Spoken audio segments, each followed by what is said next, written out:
Good evening, everybody, and welcome to tonight's special meeting of council to review or continue the planning for the 2026 municipal budget. Once again, we're acknowledging tonight we're meeting on Treaty 5 territory. So I'll call this meeting to order. Somebody should have a resolution for the agenda. I have a resolution, just going to amend the, or just going to amend the program. The one issue we're going to be discussing in camera, it's a financial issue regarding the tendering of contracts for paving program. Should only last about 10 minutes.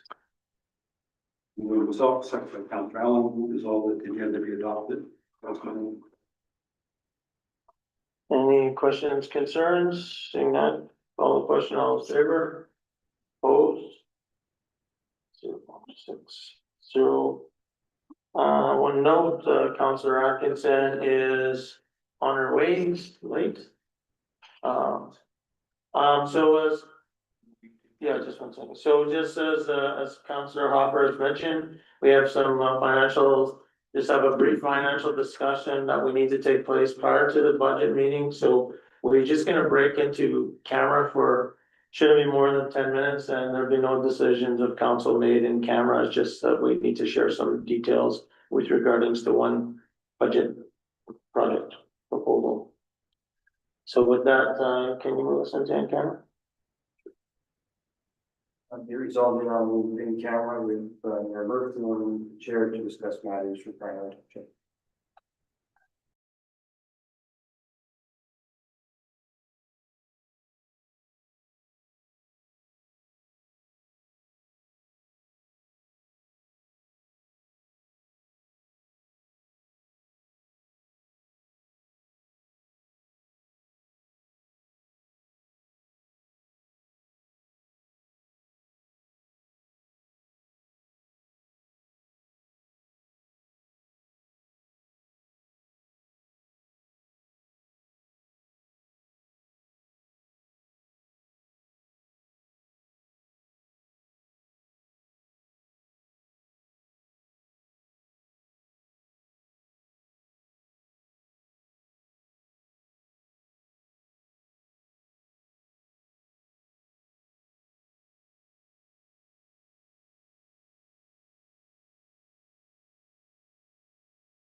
Should I get those? So that we Yes, don't go back. please, because, Thanks for your patience, folks. As we mentioned, we were just talking about a contract that needed some clarification. That topic is now back on the agenda, with regards to paving, plans for 2026. So just one second, we have to we have our staff come back to the room. I do wanna give, some recognition to Jackson and his team at the Wellness Center or at the, museum. I got some good feedback Sunday night about, how well they were received, how well these visitors to our community were received. Visiting the Trappers Festival, exhibit and how well it was done, so hats off to you and your team, Jackson, please pass that on to your group.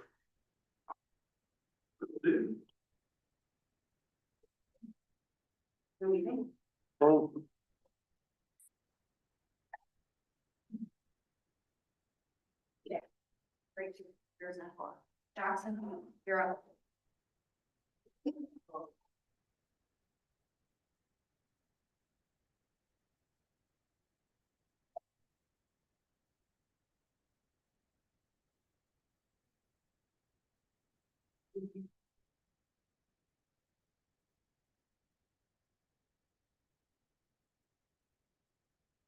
Okay, so this is the proposed budget for the Sound Waller Museum. We kind of brushed over it briefly at the last budget meeting, but Jackson is now here to have any discussions with you and answer any questions. I think the only comments that I remember from last meeting, Jackson, is on a couple of the items, the gift shop investment. What I think council said that we're agreeing with that, and we hope that that would reflect in the store revenue line.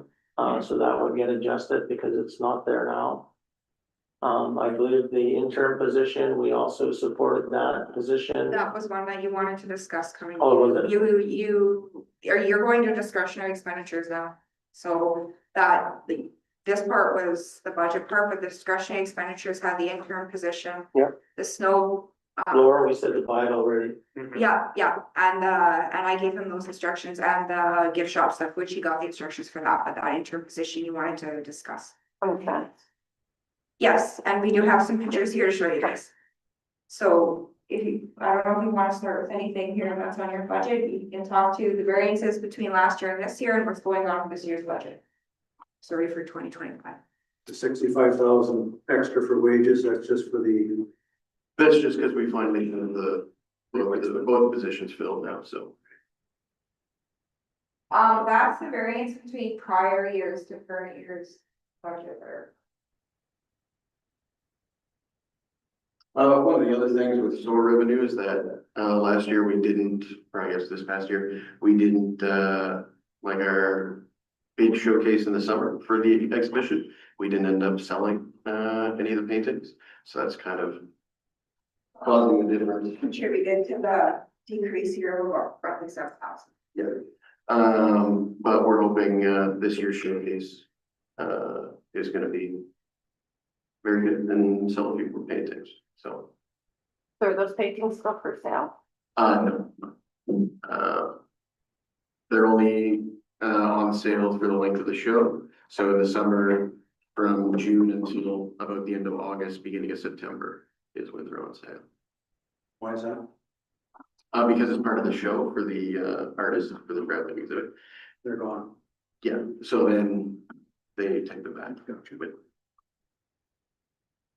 Oh, so they're not. Got it. yeah, we have a separate process for consignment items and stuff like that.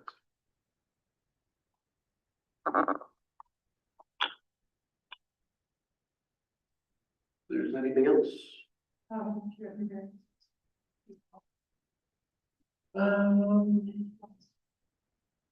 Alright.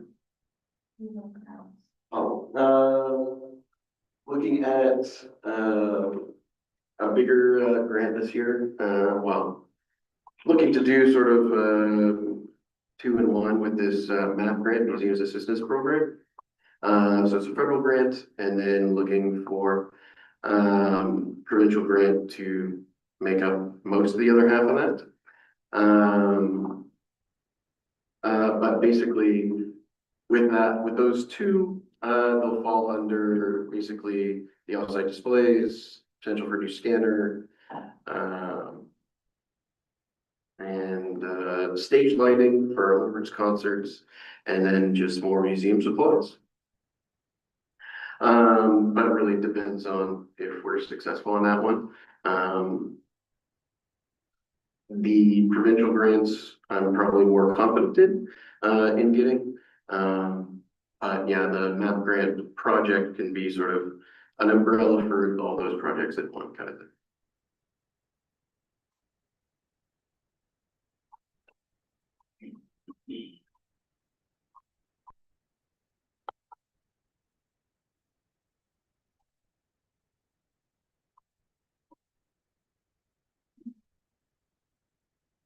The capital side is just everything tied to the original capital budget that was presented before, so that'll just get approved to come back to council as each issue sheet comes in.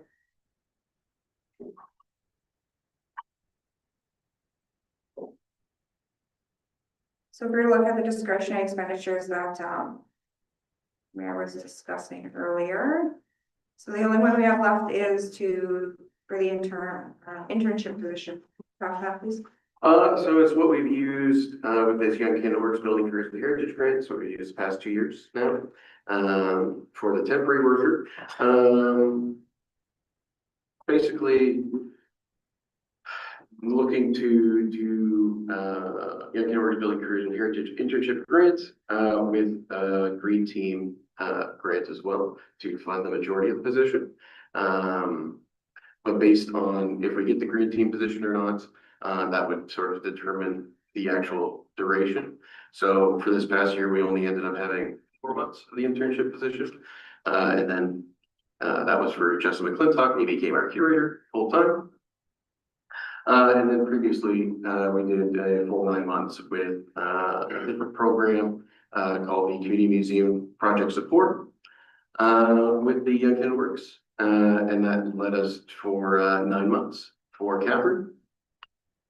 And that eventually turned into the permanent position for education and programming. But what we're looking for with this one is just contract every year kind of thing, not necessarily turning it into a permanent thing. So basically looking for majority sort of grant funding, and then based on sort of what we get approved for, whether that's Green Team or Young Canada Works for the full 15,000, then we sort of determine how long the term could be. But yeah, that's kind of what the internship position is there for, and really sort of just to act as another fourth sort of helper. And, you know, if we're in another situation where we're looking at people taking different museum jobs, and we have somebody who can fill in full time at that stage kind of thing. How does council feel about that one? Question? 30,000. Sorry, what is the period of the internship? So it'll depend. If Green Team gives $10,000, then I would look for 9 months. But if they don't, then looking probably more so at something like 4 or 5 months. And like over the summer, is that what you're looking Yeah, it would start in June and go until at? Whatever, go. Questions? Concerns? So I guess we're approving that. It was your additional capital expenditure request that this didn't make it to the original capital meeting, so we wanted to discuss it here. Well, this is just, put everything, all the other stuff into one kind of thing with the museum's assistance program here. So that's the stage lighting, the offset displays, the scanner, museum supplies, that kind of thing. I think we've already agreed to that. My understanding was, thanks. Okay. So one of the things that council wanted, him to come back and discuss and show was the pictures for the. How much is that for sale for? Pardon me? Is that for sale? No, you missed Oh, the show. maybe. You missed the show. Artwork. That's a next exhibit. So this is just some pictures of the side building in the museum where they were talking about trying to do the fencing project. So I know you guys weren't very enthusiastic about an entire huge fence, so if you wanna go back to the, First one? yeah, first report here. So what we can do instead is we can work on removing, this wooden block here where they, sit and litter. All the time, we can put in some hostile architecture that goes from there to the edge of the shed. And then if you wanna go to the next one. I think I put that more of a zoomed in one. Perfect. Next one for me. Just there. And so at this one, instead of a whole fence around the outside, we can put a gate on this because this ends up getting used as a toilet, that doorway there. So you put a gate on that and prevent that from happening ideally. If you wanna go, Yes. and next one again. Okay. And then on the back stairs, we can also put another gate to prevent people from loitering on the back stairs. So an alternative to doing fencing is. To do the full, Oh, because if you go back to just the previous picture here. Yeah. The full fence would basically go Go ahead, Counselor. Counselor March? all the way to here kind of thing, you know, it would be very large fenced in area. But as I say, alternatively, we can put gates on the two things and we can take out that one block and put in some sort of hostile. Counselor March has a comment. I'm hoping the fire chief has the same thoughts I do right now, that putting a gate on there now violates fire code, you can't escape. Yeah, you could only if you put a panic harder. Yeah. Is that possible? It's possible, but it's gonna be pricey for what the gate is going to do for you. Should So we is the- consider pricing the difference between the big fence that was the original and the panic harbor? So just for my clarity, is this, so the fence is not to come along to the front of the sidewalk and across the front of the Maybe in line. museum? It was just in the back area on the side where those trees are, and So it so, goes, yeah, to the edge of the Yeah. area, so there's still. I mean, there's still a sizable gap for Yeah. where the end of the fence would be to the. so when you're driving down the front street, you wouldn't see a big fence running across the front of the sidewalk. It would be along the back and kind of protecting To the the front back edge of the area. building, Yes. to the front edge of the building. Yeah, it goes, so if you go back to, Like this picture? yeah, It So would run basically- along the side right here. Yeah, basically that side, so it's hidden behind by the tree and the shrub. yeah. I mean, I personally support that, but I know council's got some concerns. What height are you looking at doing for that fence? We have to look at what the bylaw would allow for that. Well, because it's on the front edge, you can kind of go to even to the maximum of 6 feet high. Yeah, I thought. But again, then it looks like a compound. That was my concern, that you Mhm. want to have a 6 foot high fence, because anything lower than that, they're gonna jump over the fence. Yeah. Could we think about, like, if we put up a chain link fence, sort of like what they do at the schools? And have it sort of private, but then you could sort of put some decorations on the fence, so that makes it more than just a chain link fence and. But the chain link fence can be climbed. No, but what I'm saying is you can buy things that go inside there You can still and climb. whatever, and you can put some decorations on the front of it. And that would definitely pretty it up. On my concern, the chain link was that they would climb it. Yeah, I thought the request was a chain link yeah, originally. that's what it was, yeah. I mean, we didn't specify. Councilor Hopper? So you put a fence along the back lane. We've got the community safety officers that can look after the ongoing problems. You have their number, typical fence, no maintenance. If we put a fence along the back lane, it's not gonna be seen by the public out front, steady, no issues. The one concern I have with just doing the back is that you still have that Mhm. fire and as a toilet, essentially still. There's still gonna be a gap between, like, if you put one along the back, there's still gonna be a gap between that and the building next to it, right? Cause you have to stop, like, how far between the next property? I would say you can only go to your property's edge. Or you could get permission from your So then you neighbor. can just like walk around it. You call that. Well, yeah, it'd have to be. And he's one Time reduction. That- Yeah, but there's something you, That's what he's run right up to something. Except for making it film. No, I know what you're saying. So what do you guys wanna do? I support the fence, I think that it's a good strategy, it's cheap. You can make it look nice, and it's a deterrent of crime. We wanna do that, or we wanna get panic hardware on the little things and, If I we think can- the idea of talking to the neighbor too, and possibly going just right from the museum to their building straight across. yeah, well, that's what I'm, Not come down the property Yeah. line, but just go straight across, so it cuts it right off, and if they jump over that fence, now they can be charged, or they can be arrested for being on private property, sort of thing. Not private, I guess it's still public, but should we, it's easier to apprehend once they gotta climb over a 6-foot fence again. Councilor Palmer? Okay, so can you look at making a pretty fence? Yeah. Like the ones that people have blocking off their entrance ways there by the, you know what I mean, they're the block and then they got Mhm. things on the top. So maybe what we could, maybe It'd be the, a lot more expensive, yeah, but it's gonna be aesthetically pleasing compared to a chain link fence. so can I make a suggestion? Can I just say that we agree in concept that we'll keep the money there identified.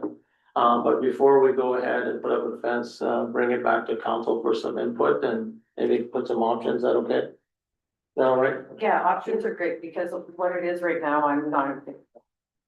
okay, It doesn't make sense to me. is that okay, Jackson? Yep, that's perfectly fine. Okay, thank you. Okay, airport. Thanks, Jackson. Appreciate it. Or shrubbery in front of it. It's different options. Could be shrubbery. I guess my biggest reasoning behind all of it is if all of our facilities are to be welcoming and accommodating and accessible. And like, I understand that there are some people who come, but they're allowed to be there until they're not allowed to be there.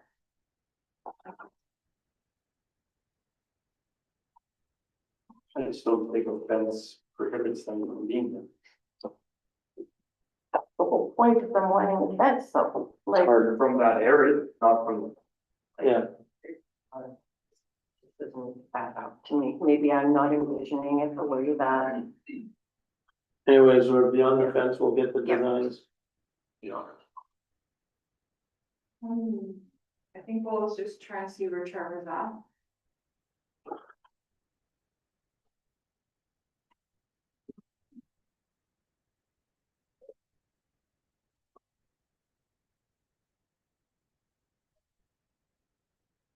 Next, we have the airport budget. What's that? Next is the airport budget. Mhm. And we'll just went to, we'll see where Trevor's at.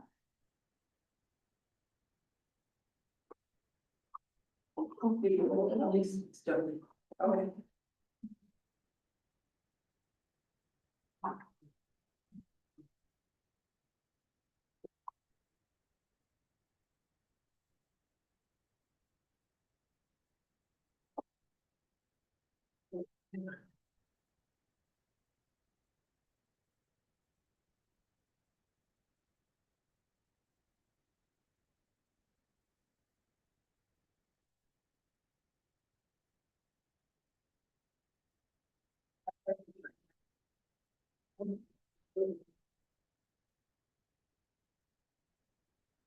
Who's waiting for Trevor? Yeah, yeah, sorry, he's just running a little bit late, apologies. It shouldn't take too long to go through his.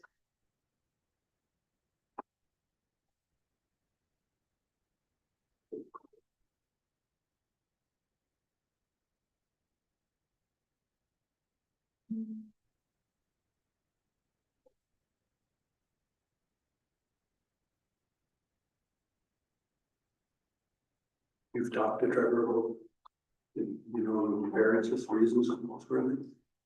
For the most part, yep. Another question? Once they can come. I'll go. On the office, about 11,000, are they doing something to the office? You know? Just go come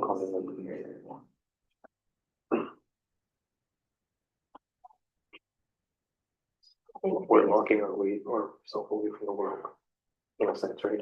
Let's just put up big fences and big barriers to block out the big bad boogeyman out. Well, I think if they got, did something around this stuff, maybe use the ocean. Well, But you can't. Cause even if you put panic right away, what kind of gate are you gonna have? You put a chain link fence up, they're just gonna reach in with a stick and pull the bar.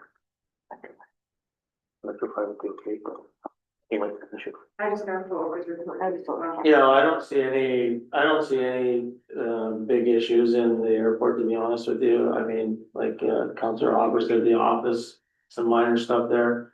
Building maintenance, I would like to see a lot more tender love and care of that building. I was wondering where the actual hangar, line item would be for the maintenance of that hangar. Because when we were out there for the wildfire, the flashing was falling off, the roof was leaking, all that sort of stuff. I also would like to, and I meant to mention to, that's the first place that investors and new people coming to our community land. And we're walking into a box and maybe we could get a new sign and a few other things out there, so I just hope that's included in the budgets. And all, basically self-sufficient, but capital Yeah. is only cap. Yeah. Like, yeah, the gap in capital, the difference there is, like you said, the A cap, which is in, we should know in the next few months. Fuel sales is way out this year because we had all those fuel sales. Almost we already approved for this year. Pump house has already been repaired and signed off, fixed. Work is done there. Yeah, all the work's done. We signed an invoice, I think we signed a check a couple months ago. For the office stuff, we've had an increase in our service charges on that new pump that just kind of got put online and it was getting coded elsewhere, but we reclassed it now to the office, so all the cards that go through there, we get a charge every time they get used. When I reflect the mayor's comments, I don't have any major concerns about anything that's on there. But again, the actual building should be upgraded. I know we talked about painting and doing some things there, so. Yeah. Let's hang a few pictures up. And maybe put a few displays, new sign, so that's what, I guess, council, I'm speaking for council, but please correct me if I'm wrong. Oh. You know what? Sign. The hangar line item, I don't know where that is. Trevor, can you hear us? You're muted.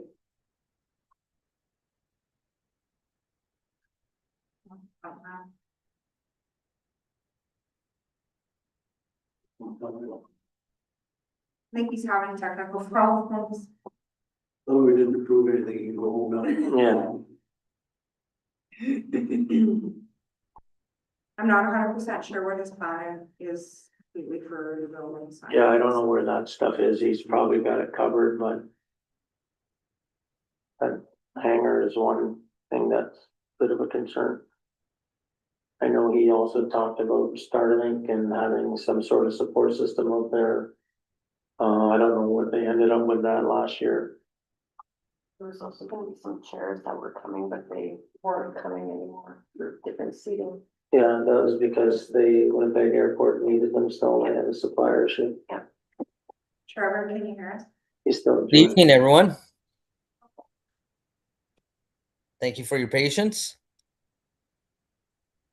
That's okay, we just disagreed on your fuel sales, we expect those to be the same levels they were this year. Well, Yeah, I was just gonna say, I hope for a better reason than fires. exactly.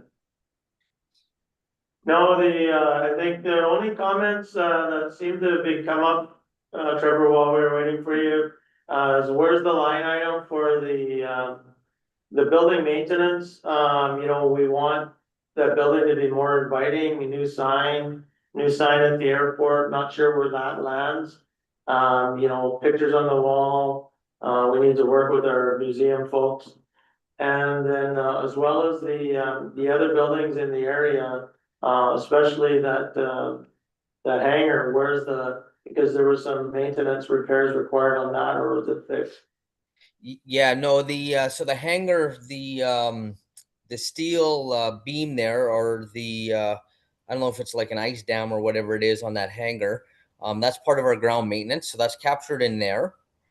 Because it shouldn't cost all that much based off of the individuals who fixed our pump house. We did our Okay, new roof and our interior. It's going to be the same company that comes and does that. okay. Okay. And then as for the aesthetics of the building itself, yeah, I'll have to look to see where I captured that. I thought I captured that maybe in a capital project, but I might have missed that. Yeah, you could have, we just don't have it in front of us, that's all. I don't believe it's in capital, Trevor. Sorry, In the cap- It's not in capital. it's not in capital. So then I just missed it. That's where it is. Because that's So, sorry. no, go ahead, Trevor. Yeah, because we're looking at the outside the building as well, whether we put paint on it or we put siding. So that's all part of that. And I know we were waiting for there was a sign that we were talking about at the airport on the highway, as well as when you get off the airplane. This is the first thing that people see when they come into the community, so we're just wondering if there has been any thoughts on how we can make it more appealing and impactful for when people are using our airport today. And if we're waiting for those things from the Winnipeg airport, like, I wouldn't wanna have to wait another year with one little row of seating up there and nothing else in the building.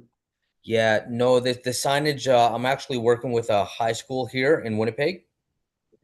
And the cost is only going to be materials. The students are going to be doing it as part of their curriculum. Oh, perfect. So the cost to us is going to be minimum. It's just going to be the materials. So Okay.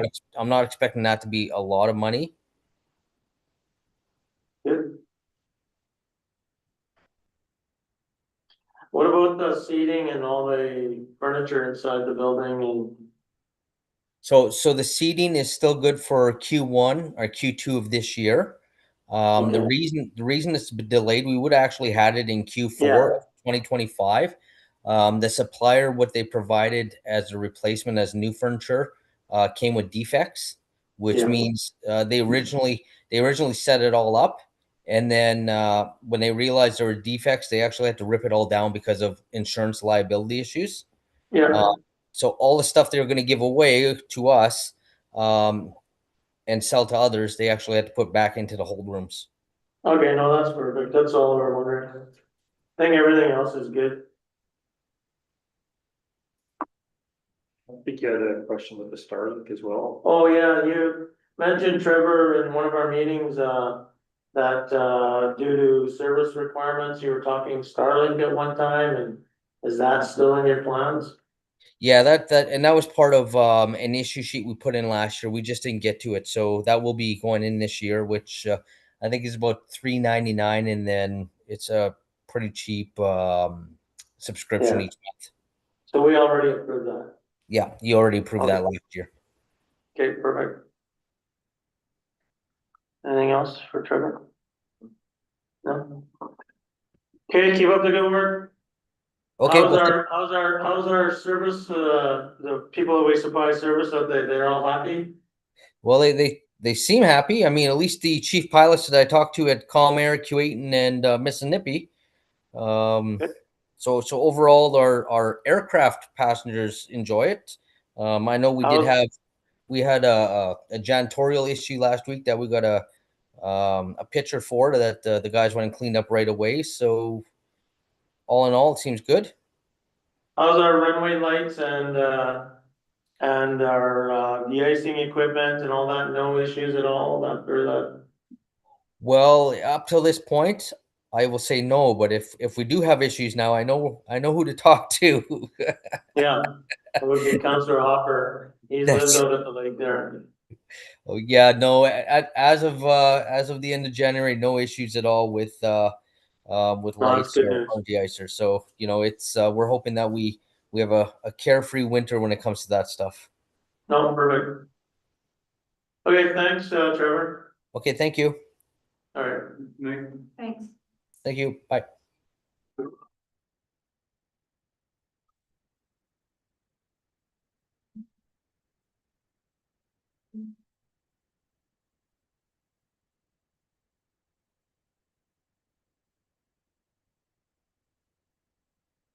Okay, so next is the fire department's budget.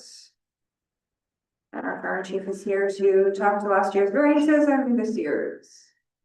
Okay, so last year we seen a pretty big increase in response fees. That was mostly due to the wildfires as well as our call volume increasing, which was good for us, but then it also turned bad because our volunteer wages also increased substantially. Volunteer wages are one of those harder things to fully budget for compared to a full-time person. So we take an average number of calls over the last 5 years, multiply it by the wage, and for everyone to respond for 1 hour. It's kind of how I got the volunteer wages. Same with response fees. We don't know exactly what we're gonna be responding to year over year. So it could be above what's budgeted, could be below. We can't control that fully, so we try our best. Looking at this, the main increase is on the wages for the volunteers. We went way over last year on response wages. We again can't control that. Our training has increased. The volunteers got the wage increase as well. So we budgeted for 48 training nights in a year and everybody to show up. And not everybody shows up to every training night, but that covers the extra if they come in after calls for cleanup. Last year I tried that and I looked at the number and went, oof, that's a lot, I'm gonna cut that back. And it kind of nipped me where I don't wanna say. Question. Yeah, cool. Just on the previous budget for training registration, Yep, you mentioned you went over, you had budget 45 and went to 80. What was is that because of call volume or calls up from the previous year? What happened there? the training going over, that was for basically all the cleanup afterwards. We don't pay them the response wage after, like if it's the next day and there's extra cleanup, we pay them their training wage. It was just about double what you actually budgeted. Yeah, and that's why this year, we're trying to plan, if there's something major, we have money set aside.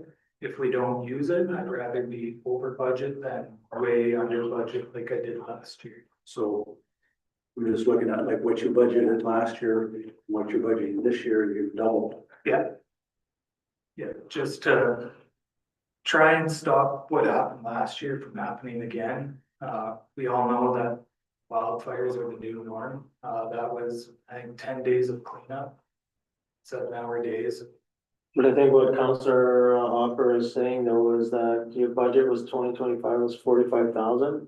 Yeah. Your actual came in at 80,000, but you're budgeting 100,000.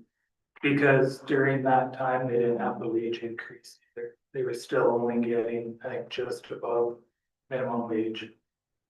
It wasn't even just, it was minimum wage. We're Now now, that's one more than a wage increase. And are you budgeting for another busy wildfire season? Because Yeah. I would expect that, I don't expect that we would see, I hope so. It just seems excessive. I guess we won't know until Yeah. next year when we're looking at it. It seems a little high. Counselor Marsh? So I agree with the concept of paying a training wage rather than a response wage for cleanup. But the cleanup would be applicable to a call, which means if you're doing a wildfire or responding, that would be part of a billable charge. Yeah. So why would they not then receive that response fee because that call is continuing? I can understand if you had guys especially come in to do something above and beyond that wasn't part of a response. But if you had a big wildfire, you were there for 2 days and then it took you 2 days to clean up. That cleanup charge would be to whoever you were dispatched to, right?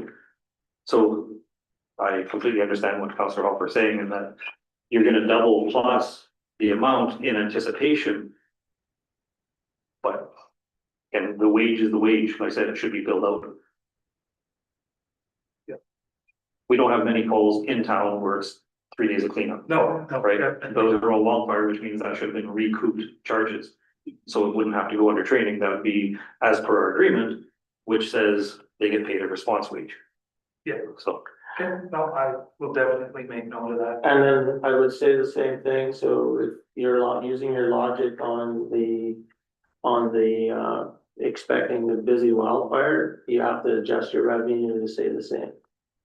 Yeah. And it's not adjusted, I don't think, eh?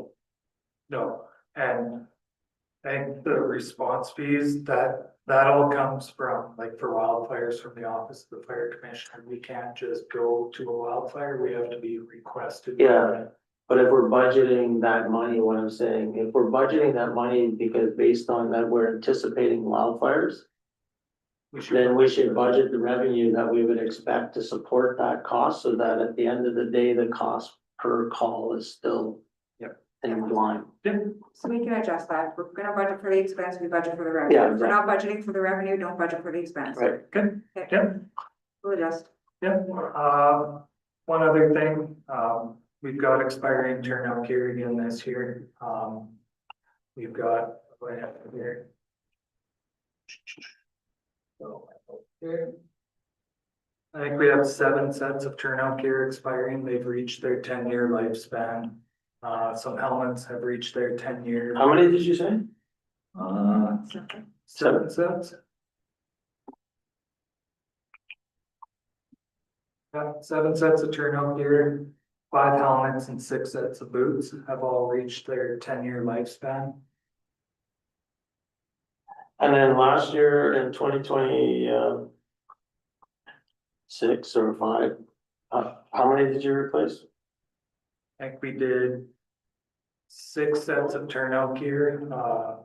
1 set was from being used on a call in town. It got covered in tar from a torch on roof that we sent for advanced cleaning, and they said, no, it's garbage. Same with the helmet, we sent it down to them. So. Lots of the other lines we've actually decreased. Pump 1, we were put in for tires last year. We had to make the tough call to defer that replacement because we had a major pump repair as well as intake valves failing. So rather than going over budget on that truck, we deferred the tire replacement to do the repairs needed for valves and pump. Tires don't mean much if the pump doesn't work, so. Byron, just, so. You, like in your equipment replacements, sorry, I'll get back to that for a second, just so I understand. Equipment replacements base, that's where the turnout gear and all that is? Yeah. And then so, you only spent like 100,000. And why would you budget 100, why would you budget more? Just because you're gonna replace, like why would you budget more than like $30,000 more? Equipment replacement? Yeah, like Actually, your actual cost came in at 98.9 yeah, and you're proposing to spend 130 this year. But yeah, it's not lined up with what your actual spend was if you were actually doing. If you did 7 turnout sets last year, you only, or this year, and now you did 6 of them last year. Just sort of trying to understand what that. Did you say 10 this year, 6 last year? 7 this year, Well, 6 last year.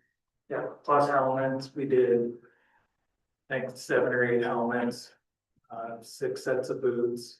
We ordered spare balaclavas and gloves so that when they're on scene, if they get a wet or very contaminated balaclava and gloves, or if they're torn, because. yeah, I mean, you buy what you need to buy for the cruise, but I just, like I said, when we're looking at budgets, you typically look at actuals. If there's nothing unusual, then you typically would see things line up a little bit.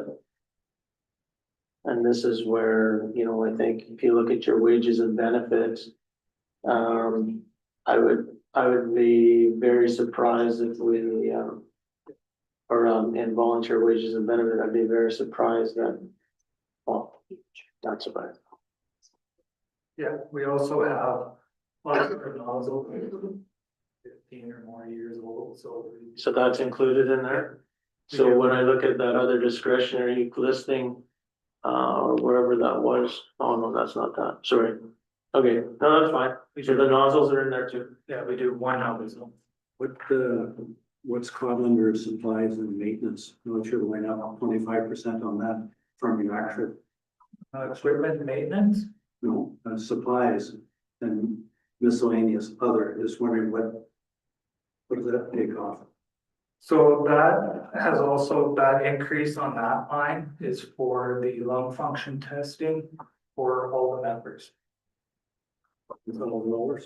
$5,000. Yeah, for 32 people. So every 2 years, we're gonna have lung function testing. And then after the other 2 years will be hearing testing. That way, if sadly one of the members does end up with lung cancer, we can hopefully catch that early. Rather than it sitting there and waiting and festering, we can catch it as a stage 1 and get them. They can be notified immediately rather than too late. How much is that 5,000. for all members? Yeah, that's for 32 people, which includes the paid on calls and the chief and the deputy. That's not open. That's from a company down in Winnipeg to come up. They come up. Yeah, Just a question back to, you had mentioned nozzles, Matt. Do you not have a replacement schedule of always buying a few every year anyway? Like instead of saying, oh, well, we're 15 years, so now we gotta go and buy 20 new nozzles. we, Like that, it seems like it's something that should be, every year you spend, you know, every truck gets a new nozzle or whatever. You know, always have spares and things, so. it's usually one nozzle per year. Back in 2018, 2017, nozzles were a really decent price. Now we're looking at upwards of 3,000 to 4,000 for a nozzle. So rather than $20,000 a year just on nozzles, we can do one per year. And some of them don't get used as much as others, so we're starting with the ones that are used frequently compared to the less frequent ones. Makes sense. So how many nozzles did you buy last year? We bought one. I don't know. What kind of nozzle do you buy? Is it a regular pistol grip? Yeah. Inch and 3/4? Yeah. And you're saying those are $4,000 now? Yeah.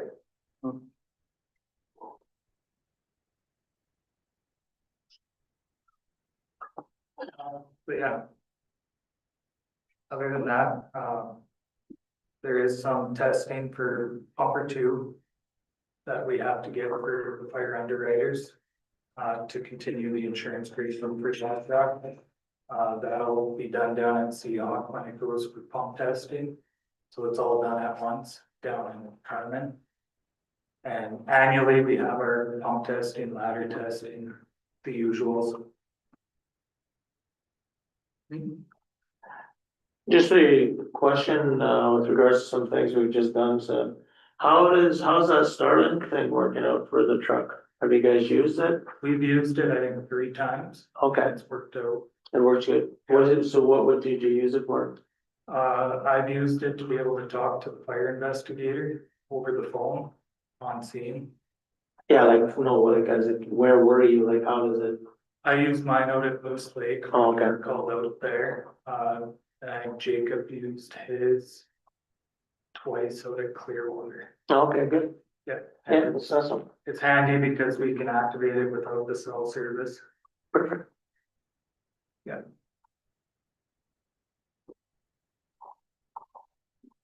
Any other questions on the budget side? Just back to what I was talking before, we're looking at training and registration, going from 46 actual to 100,000. I'd like to see that scale back. But if we don't think it has to be, I guess we'll wait till next year. Yeah, and just to touch on our training, when I moved up here in 2023, we would spend roughly 10 to 12 hours on scene of a normal residential structure fire. In 2025, our average on scene for structure fires was 5.5, 6 seconds. So we've knocked that in half. With the training that you've done? With the amount of training we've been doing, our return on investment has been less time on scene, which means less cost on response and actually less cost on damages. So, historically, there's been some comments made from us at council that there's been a significant increase in the fire department's budget over the last 10 years sort of thing, and really a big change over the last few years, where, we used to run 400,000 in sort of expenses or total cost of the community around 400 or so. What do you see as why is that, what's driving that change? The call increase is one. With calls going up, the response wage of the paid on calls go up. Another thing would be the SCBA lease. Okay, that's a good point, yeah. That's 70,000, I believe. Yeah. 60 or 70,000 dollars. Annually, yeah. The deputy fire chief is an increased wage. Right, because we are running short a lot of times, so, Yeah, so it's just so that's how much about deputy chief, around 60? no, he's. No, like when you look at the additional cost of the budget, or?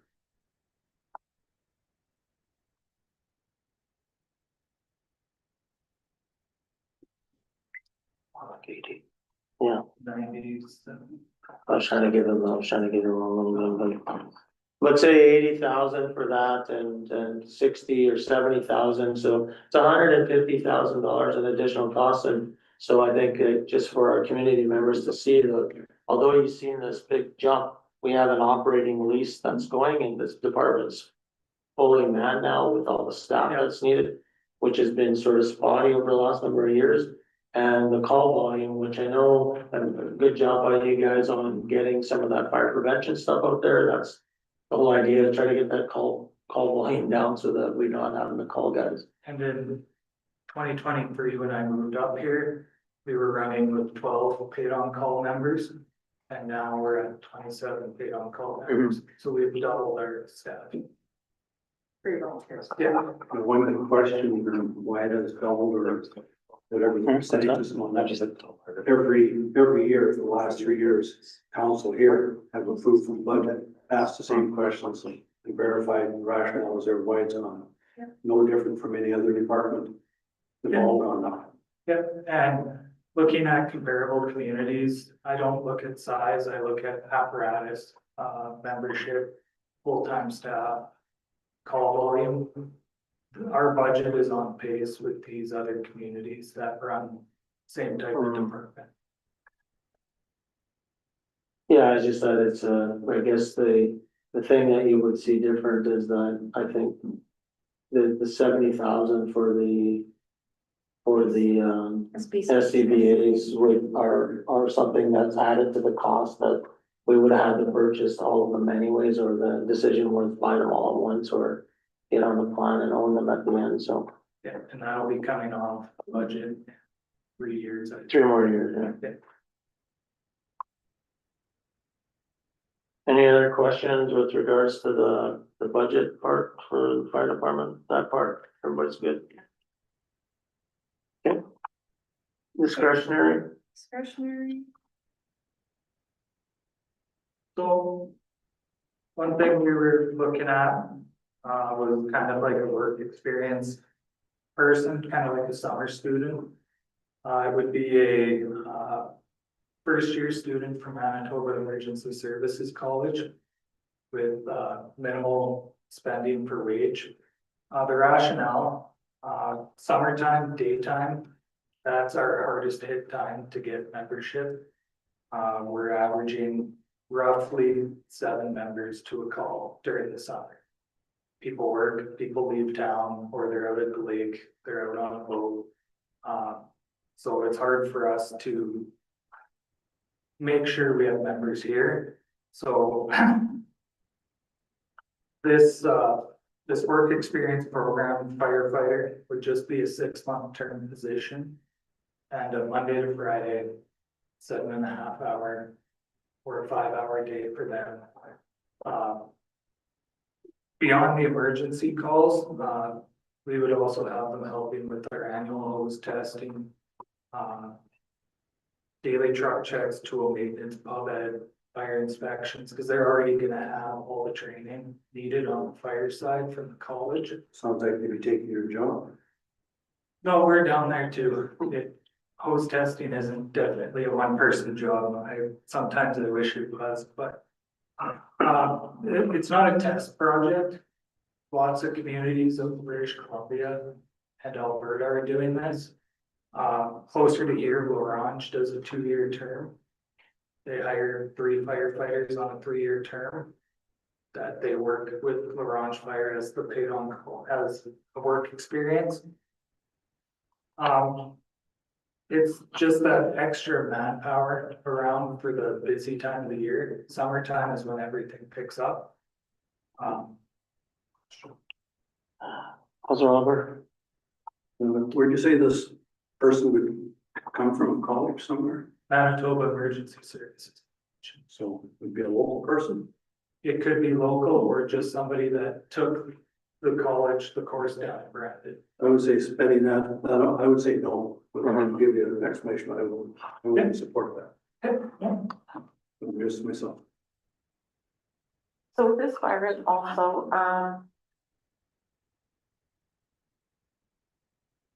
there would be, if council was to support it, would 18,000 be enough? Because like with additional calls outside of that 5 hours, They wouldn't be. they wouldn't be to that at all? Okay, that was my question. It would be during the workday when people can't leave Okay. work. You've increased your volunteer base. I don't think you will. Yeah. I don't think I could support this year either for all the reasons, Councilor In Hopper. 2017, we brought in a summer student. You have one current member that was part of that program. He was actually the inaugural member of that program to develop our own, right? Someone who maybe wants to pursue the fire service. Another one the following year was a member who now is RCMP, but was a long-term member of our department. I would support this at half a rate, where you had a summer student that was learning and maybe gonna grow into a firefighter role. Maybe never come back to community, but I would rather see us growing our own to move on to good things than to bring in someone else from an outside community to, as Councilor Roberts said, essentially do yours and get his job. So Okay. I would support, I say, a summer student that helped keep the place running and do the things that you can't always get to, but definitely not hiring from outside of Brandon and bringing someone in. Unless it was, I said, you had a candidate that was maybe gonna go on and went through MESC and wanted to come back to our community, which, you know, probably isn't gonna be the case, but if you had that member, then maybe that would work, but otherwise, no, again, summer student, yes. And I think that was $6,000 is what was banked for that, because it was only be 2 months a year, right, when they finished high school and then until the fall, so gave you guys an extra hand at least. Oh, that's a good idea too. Thank you for that. Anybody else have any comments? So it looks like maybe a summer student, maybe something around that line with their local I would say no. Councilor. I agree with Councilor Hopper. The numbers have increased enough that I'm not sure at this point it's warranted. So, yeah, I'm agree with Councilor Hopper. Councilor Atkinson. Our numbers have increased, but Byron is also saying that in the summertime, that's when they're needed, it's because some people go away on vacation. So this past season was super busy because of the fires. They wouldn't be attending those, neither, I would assume. So how many were we down last summer? Like, if we're at 27 now? We would only send 4 to 5 to it. No, I'm sorry, I wasn't clear. No, that was 2018. He said we had 12, but how many firefighters did we have summer of 2025? Summer of 2025, we had roughly 18. 18? Okay, The summer student wouldn't be fighting fires. no. No, definitely not. But they could help with the cleanup and things like that. Or the firemen that are. Unless it was a member of the department, there's nothing saying you couldn't have a member of the department that maybe didn't have full-time employment, that wanted to go on in a career and give them a pack on the resume, right? Like we have one member currently that has training from Ontario Fire College that's taking PCP. Who wants to get into a full-time department on. Councillor Manage? You support the councillor? I don't, Let's as stick with presented, I that. would not, no. Not as presented. No, a summer student, I would support as per Okay. previous act. What do you, Councillor Commodore, Yeah, the summer student for a local person. Yeah. Councillor Forster? I agree, if anybody, it should be, I complete the summer. So could you bring us back a proposal for the summer student then, and then we can have that one final discussion on that and decide whether we're gonna move forward with it or not. Next one up is wildfire prevention, behind UCN. There are some grants coming out from talking with the government and some people within OFC. It's more so for risk assessment and fire modeling and mapping. They're still currently working on all of that, but that, they don't know for sure when that's coming out. It might be this year, but it might be next year. That'll go more towards our tri-community wildfire protection plan. We're looking at removing some of the ladder fuels in behind UCN. So, and more so along the walking path, because that's the heavily traveled area that we've seen more issues with. So basically, the ladder fuels are the low hanging branches and shrubs. If we end up with a ground covered fire, if it gets into these low hanging shrubs, there's the chance of it catching those shrubs or fuels, climbing the trees, and now we have what turns into a crown fire. Councillor Howard? So this were approved, the 25,000, that would clear how much? The price I got, it would get about 6 feet in the entire length of the walking path. Can I ask you a question around that? Like, we did that work, supposedly, a couple of years ago. How do we maintain it after them? Because if you look at the work they already did, it's already grown back in. It would be probably in every 2 to 3 years going back in. Fire breaks and ladder fuels are an ongoing maintenance. Would it be the same price every 2 or 3 years? Each year there'd probably be a slight increase on that price with inflation. So this isn't just a higher cost for the initial clear out and then if you're not amounting more. Yeah. And is this based on grant?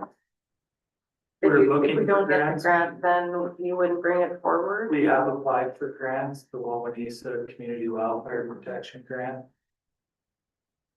Councillor Howard? 6 feet is not gonna make any difference. I think that's to be done bigger, better. I don't think that money there would even touch what has to be done back there. I'd like to see a more developed program, how you're gonna do it, what depth and maintenance costs. I don't know the highways that go along with the scrubs and knock down, you know, up to 2 or 3 inch trees and clean up after. Just, I don't think this would really do anything in the big picture. Anybody? I see it as a great training opportunity like we used to do. You have lots of chainsaws, there's nothing saying your fire department can also do that on a training night to help mitigate as part of your fire prevention, but also gives them chainsaw training. Yeah, I To hire think, someone else, same idea. I'd like to see ourselves doing those things. I think one of the issues I think I heard last time we did this, a couple, 3 years ago, was for Manitoba Wildfire Services and how it was done by just using equipment to push over trees and creating a bigger fire hazard than we had. I'm kind of what Councillor Hopper has mentioned is what can we do so permanently we don't have to go back and spend X number of dollars every year? Is it a strip of gravel? Is it, you know, that type of, cleanup? So I guess I would like to see a better picture of what specifically we were gonna do other than go in there with a loader and knock everything down. The other option that we could have is develop that land. Yeah, ideally, it'd be perfect, build some more houses. I like that plan. Yeah. I mean, another option is you maybe talk to the local forestry guys and see if they could go in there with their equipment and take the fuel out. Well, I think part of the problem is what he's asking for, I said, for the latter part is typically where you're trying to mitigation, you're cutting those 6 or 8 feet. So when things are burning, when the kids light a fire or you have a muskeg fire, it can't then travel up. Yeah. So it becomes an easy maintenance issue because you're always gonna have branches regrow. I agree, development would be the great way. But it is an easy thing for the department to, like I said, training and practice. Cutting out branches doesn't take any special skill, doesn't take any proper direction, because there is kind of already a bit of a mess that was made a couple of years ago or a few years ago when they made that, right? It was never cleaned up. This way, you're cutting the branches, hauling them. I'll even lend you my trailer to haul them. Well, we need more information on that one, I guess, so we're kind of scratching our heads. And the next one is the reporting software. So currently with how the province and our department operates, we use 3 different softwares. So we have the paging software, which we get pages through. Member sits in the radio room, writes everything down. And from that, we take it and put it into our fire station software. And from there, it gets inputted into fire department management, which is at the provincial level. So inputting it into the fire station software is pretty quick. Depending on the length of the call and how much has to be typed out, how in-depth the radio operator wrote everything down. The fire department management one takes about an hour per call without inputting anything off the radio. And that portion doesn't have to be done right then. To use your notes, you or the deputy do it the next day at work while you're at work.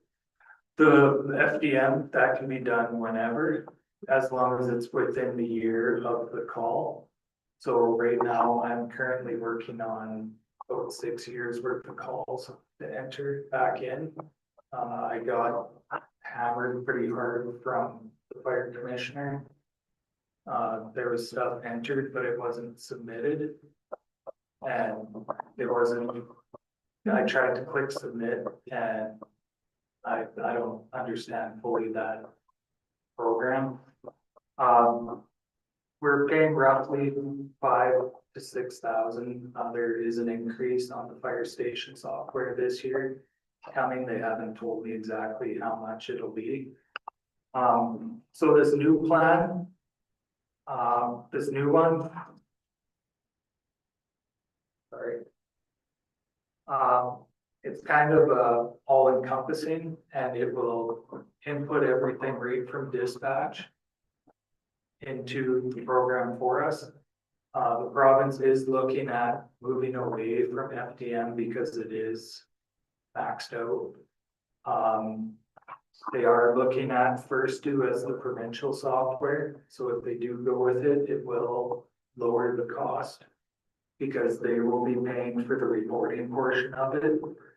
The other thing that this includes, in our strategic plan, it had fleet management, that we should look at a fleet management strategy to kind of keep track of how much we're spending on our trucks. Yeah. Just a question, I noticed in your presentation, you've talked that CSOs could possibly make use of it. Yeah. They have a similar request for $8,000 in their budget. Yeah. Is it the same program? Yes. It's split half the cost though. The program's actually 16, where half is going to the CSO program, half is being requested through the fire department. 16,000. Yes. Same local one.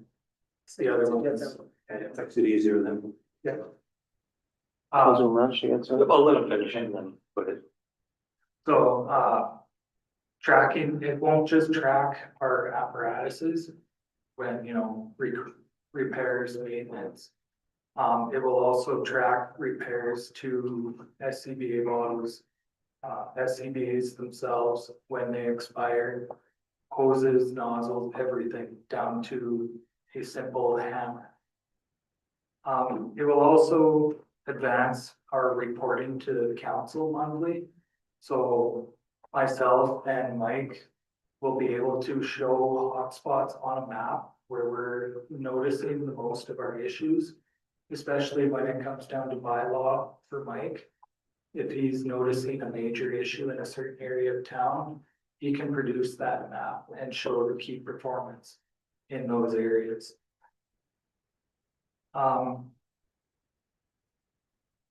So for the fire department, it does show response times, budget expenditures. Where we break down, it will break it down from RM to town to Clearwater, rather than manually going through for monthly reports. We can click just a button and it will break everything down for you guys, rather than going through call by call to see where we responded to. If right now, our pre-incident plans and emergency operations for bigger, high-risk facilities, they're all in binders. So we have to flip through a binder if we have an incident. This can all be uploaded onto this program. So rather than a binder, when we get the page, it pulls up that address. We have all of our information right there. What hydrants are close by, where our hazards are within the facility, where our shut-offs. So all of our pre-incident planning is done. If there's a hydrant out of service, Sam will be able to actually put it on the program that the hydrant's out of service, rather than just putting a ring on the hydrant. So at 2, 3 in the morning, looking down the block, it's hard to see that ring. Where if we pull it up on our phones, okay, that hydrant's done. We can't use it this time. We need a new one. And it'll also provide us the flow of those hydrants to see if we meet the required fire flow for a structure of that size. Something else, fire and Yeah. Just 1 second, then Councilor Manachad is remember first. So I had a few questions as you're continuing talking. I tend to like you to finish your presentation and then ask, but it sounds like it's gonna streamline things for you. Yeah. But I have a few questions. Yeah. It says that you're writing down information for a call sheet. That's never gonna change, no matter what, right? That's your operations. Everything you relay over the radio. I mean, we did create a fillable form that they don't have to write it, they could type it. Yeah. Whether you're doing that or not, I don't know, but no matter what, that information is always gonna be written down, is always gonna be recorded by someone in the radio room. Yeah, This program's not gonna change that. they can input it right into the program. But information, you talk about investigations and you talk about all the other stuff, the information you're relaying at a scene in terms of operations is only 20% of the information that's gonna be developed into your FDM reporting and also your investigations that you mentioned. It's just a portion of all the things that you have to do to create that report for the government. Yeah. If the government, like right now, who pays for FDM? The province does. So why would we not wait until they come with the first due and say, yes, we're implementing this, so we're recommending, because they're probably gonna be subsidizing, if not paying for the program. I know you had mentioned in the QIC that there's gonna be other modules available in that, which definitely could be beneficial. Yeah. But most of what you're, in a sense, selling to us already exists in a lot of ways. You're mentioning the hydrants. Do you still use the tablets that the fire department had?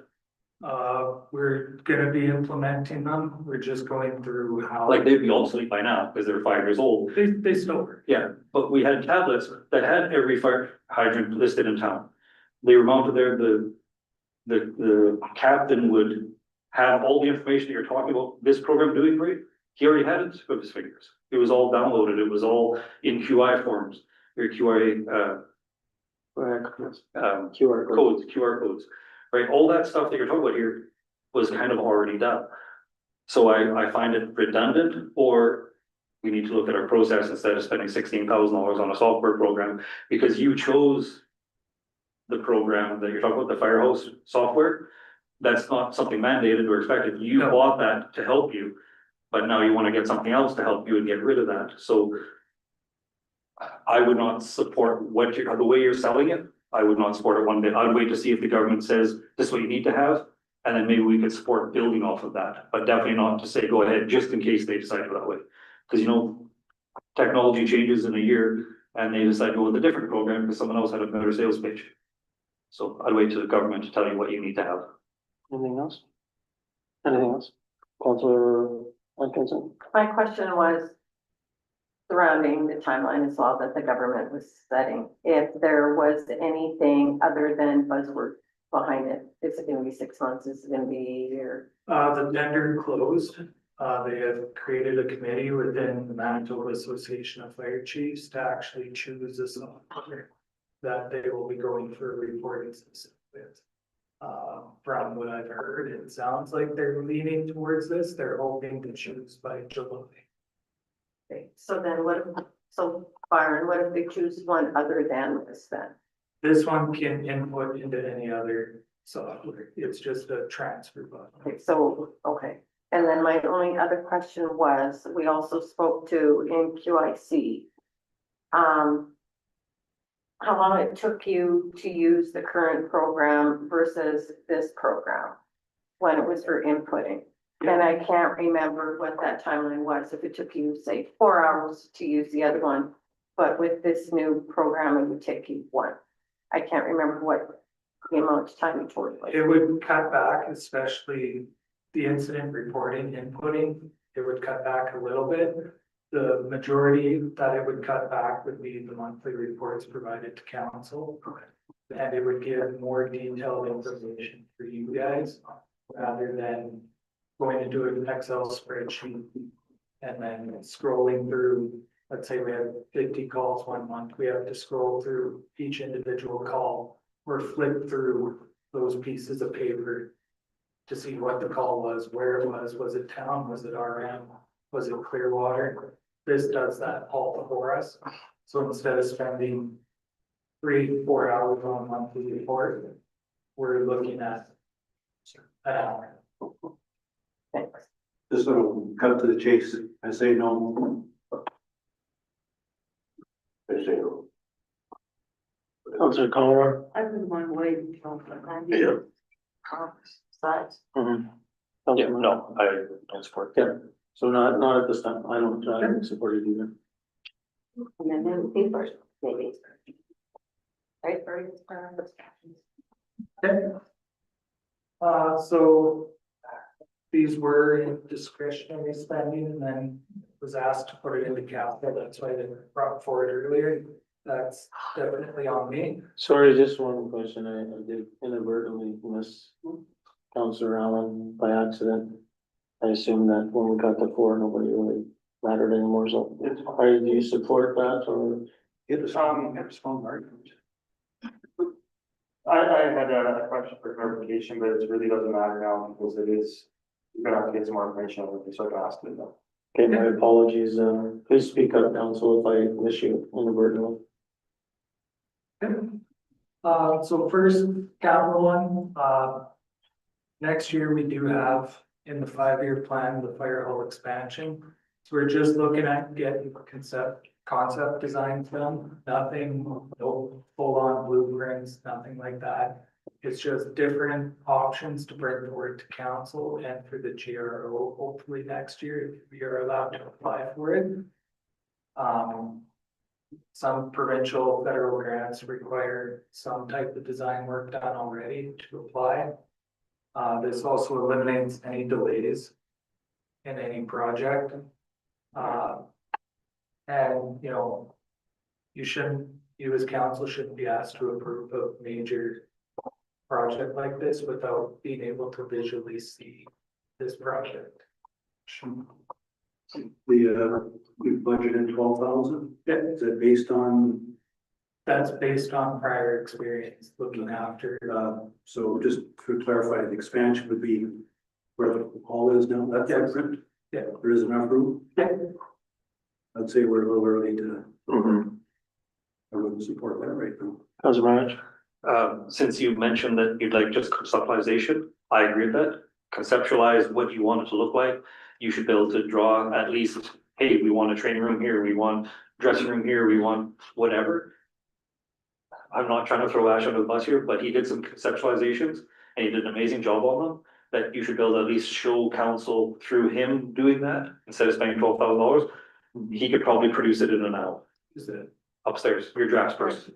Okay, yeah. Right, instead of spending $12,000 on some ideas, like $12,000 might be a good start for blueprints, but you're not getting blueprints, you're getting basically cartoon drawings, right? Yeah. Ash could produce those very easily. I've seen some of the stuff already and they're great. That's all council would need to see at this stage. Okay, So I would say explore that for sure first, just to get ideas, because yeah, everyone on council is gonna wanna see, what are you conceptualizing? Yeah. Because, well, 8 years ago, members of council had agreed to already get some drawings done for an expansion, so it's been on the table. Expansion for the fire hall was even talked about when Councilor Hall was on the cart, and that was when they still used the cart and the horses and things, so it's. So I mean, it's been around since this building opened in 1971, hall expansion has been a conversation. So I'm not against hall expansion at all, but I think $12,000 when you have someone in-house that could definitely do what you're asking for at this point, use that. I didn't know we could do that. but- Yeah, he's been great at it. Any He other produced- further comments over there, anybody? Any comments? No? Okay, Good, so we're off and doing it. good. Perfect. Okay, next one is the forcible entry door. That's stuff here, so. I really should have put numbers on the bottom of the pages. Here we go. Let's make sure I'm back. So for the last couple of years, we've relied on the generosity of Flin Flon Fire. to Be able to use their forcible entry door. They let us borrow it. They have recently took it back. And we now find ourselves without the means to train on a forcible entry. Our strategic plan says to base our training on NFPA 1001 standards. Forcible entry is one of those standards to train on. Without having a forcible entry door to work on, we are looking at hopefully getting acquired structures, which don't come up very often. In the 2.5 years I've been here, we've acquired one house that we could train on. So modern fire behavior is unforgiving. On legacy homes, we had roughly 15-minute window before the structure became unsurvivable. With today's synthetic materials and lightweight construction, it's definitely changed. That window's really shrunk. We're looking at 3 to 8 minutes before it's unsurvivable. If we arrive on scene and our crews spend 8-10 minutes trying to get a door. Can I just ask, I mean, we get the whole sales spiel, like. How critical is this for you guys to have this? How often do you train? Is this something you really, really want badly? That you think the community should spend 12 grand on? To the department, this is a tier 1 training problem, like this is a need. And we've priced out building and it's roughly the same cost. Councilor Marsh? So I just want to correct you right off the bat. It wasn't the generosity of Flin Flon. The training district owns that door. And it's meant to be shared within our training district because that's what was purchased and that was agreed to. I think you actually sit on the district, don't you, as a executive? No? If not, you should. Not on the training district. No, I mean on the Clearwater district. But anyway, Flin Flon doesn't own the door, our district owns the door. And when you mention that you're following the NFPA standard, that means you probably have a year-long training program. You know when you need that door. I support having equipment, but I know for $12,000, there's better investments, especially when we have one in our training district that was bought specifically for all the departments to share. That's why that's how you end up with that big TV that's there as well. That came from, you mentioned in your last meeting, comes from your training money, right? Not ours, but the money the government gives you for taking classes. So I would be against it only for the reason that we do have one. Once that one is no longer available at all in the district, I would definitely support having our own. Councilor Allen? Okay. How long would this door last, was lifespan? 20 years. That's a one-time cost, there's no maintenance cost on it. No maintenance to it. Anybody else got anything? How many of the 27 that we have now are currently trained on this? Less than half. But by my, to understand that this is when like you train once per year on this door and that meets the standard, so you could schedule it through both one. We or do wherever it the more doors. than once per year. If we're doing search and rescue training, we'll implement forcible entry as well. So But could it be pre-planned with the other communities to be able to transfer back and forth? it's not a simple door to transfer. You actually. Could, yeah, I'm not saying that it's hard or easy, but could you do it and bring it back and forth? Could, yes, practical, no. You said it just went back. How long did we have it for before it had to go back? It was here, when I started So it was here for 2 years, and but then now we need our own because they took it. Jason. So it shows that they're wanted it very, because again, if we're sharing it amongst multiple departments, then yeah, if it's gonna be shared with them on 4 departments, then each group could have it for 3 months at a time, right? And I agree with you, you know, it's not something that you say, well, we did training and now it's forgotten about. It's something you wanna have whenever you wanna do training. It could be once a month, it could be once every 6 months. There's no way of anticipating that, but if you're following an FBA standard, you know when forcible entry is going to be graded and then you can plan it. Everything else would be bonus time, right? What are you guys gonna do? Just continue sharing the one that's for that purpose. Hold it on, Yeah, I'd say continue. continue sharing, everybody's good, okay, that's where we're at. You have the training grounds. Yes, so the training ground gate, we've got a long-term 3 to 5 year plan for the training grounds. This year includes fixing up the fence all the way around the grounds.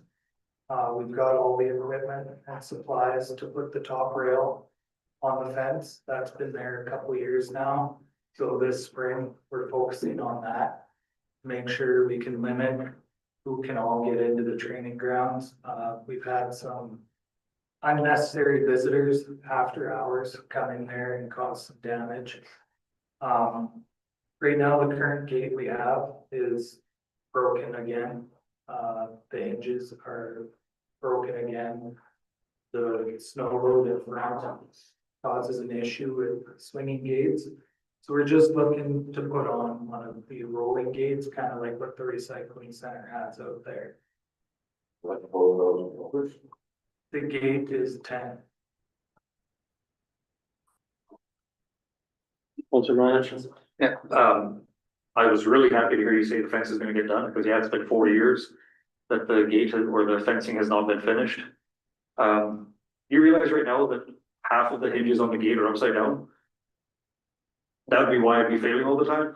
And yes, it is a maintenance issue, so I'm not against you doing a new gate and that. But when it says, due to the lack of snow removal, we broke it a few times, doesn't sound good, because maybe shovels need to be invested instead of $12,000 on a gate, instead of trying to pull it over snowbanks. But no, I support doing the maintenance that's required.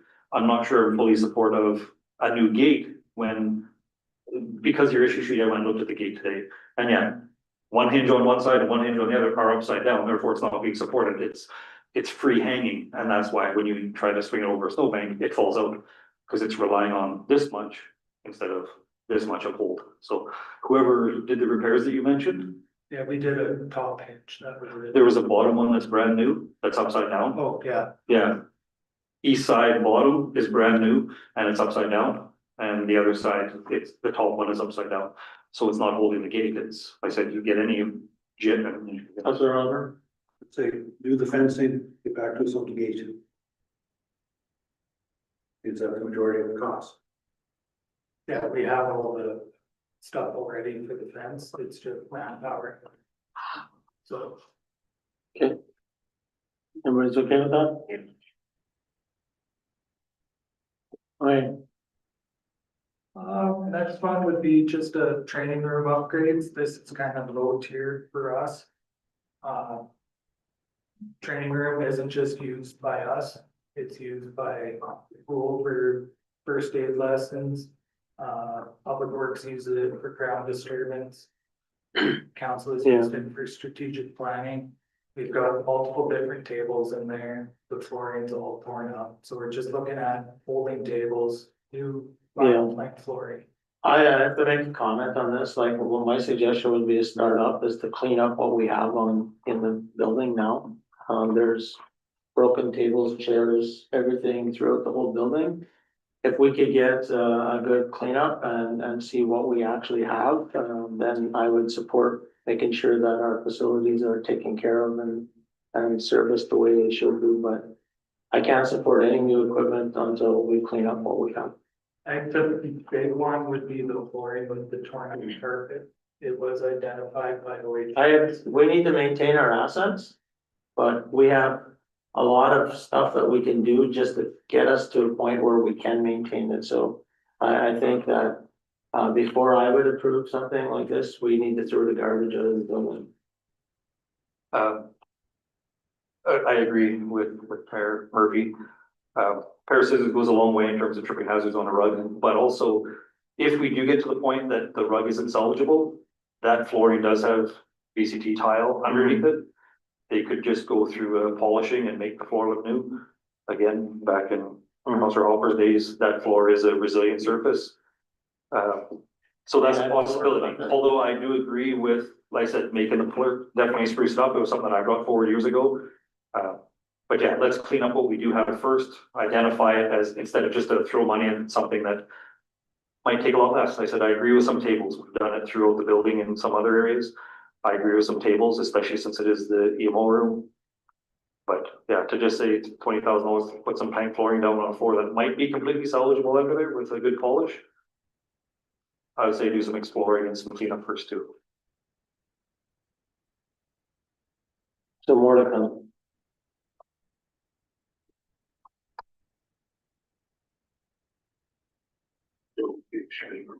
Sure. We vote, right? Yeah.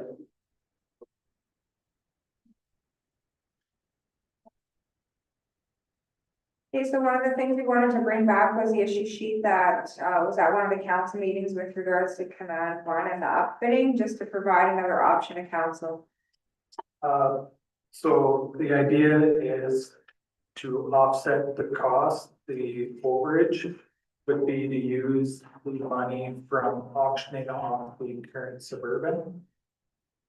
Where we're not gonna be vehicle for anything town lines. How much over a dollar do you think you'll get? Me and Laura have talked about setting the reserve at 12,000. Well, with the descriptions you've given council over the last 3 or 4 months, It's not roadworthy. Yeah, we haven't really endorsed it as being a good sale. Yeah. currently the cost of the upfitting has increased again. There was a 20% markup as of January 1st that we didn't know about. When we initially budgeted back in October, working on this, the initial budget price would have taken us right to 85,000. And then the January 1st hit, and that's what put us over. It has gone up another, I think, $1,200. Well, I personally support getting the proper lights on this truck and using the reserve that we created from the additional wildfire, so. I know it's not perfect, but we can't have it sitting part way, so. You save enough from the rest of your requests here, we could do that. Yeah. I mean, either way, we can put that unit to auction, and whatever we get from it, we can Yeah. go back into the reserves. Speaking of auctions, whatever happened with the old SCBA, since that came up in the conversation tonight with being all MSA now, where are all the Scott packs? The Scott packs are currently at the training grounds. If we're doing live burns and we're gonna burn through a bunch of air, we use old packs models for that. I know that was your plan, but as a training officer, do you find that to be the best plan? We're using 2 different apparatuses. When we're using lots of air, yes, that way we're not available for calls. Or where we're gonna use a bunch of models, we can take those packs off, still respond. Okay, so I think I believe we've approved this thing here and Okay, so it'll come back to next council meeting then for resolution. Okay, thank you. everybody's okay with that? Okay, that's everything for the fire department, thank you, Brian. Yeah, no problem. Thanks. You're fine. We have the CSOs now.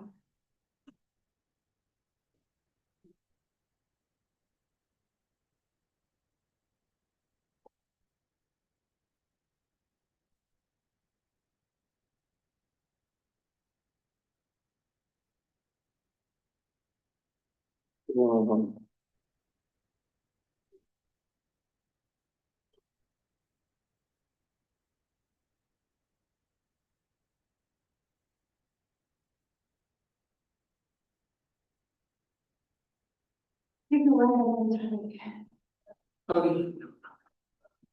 As you can see, right now, I'm 37,980 above my budget for this year, 1%.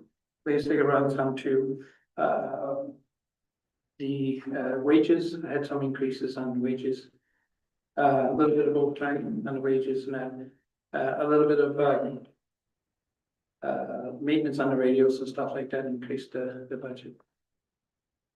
And that's pretty much. One question on your supplies and equipment. Yes. You're not doubling, but you're getting up there. From proposed budget to prior budget or proposed budget to actuals year end?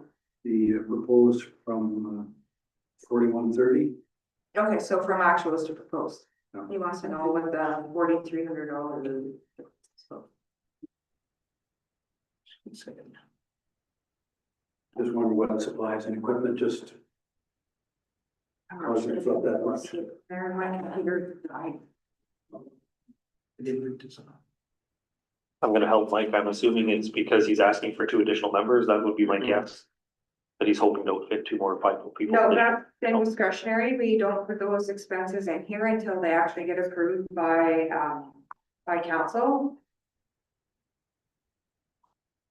There's, the radio lease for the full year. That's the biggest part of it, because it was only part year budgeted for last year, like basically halfway through the year. I think is when we started it, replacement for batteries. He's got some pepper spray in here, gloves, toques.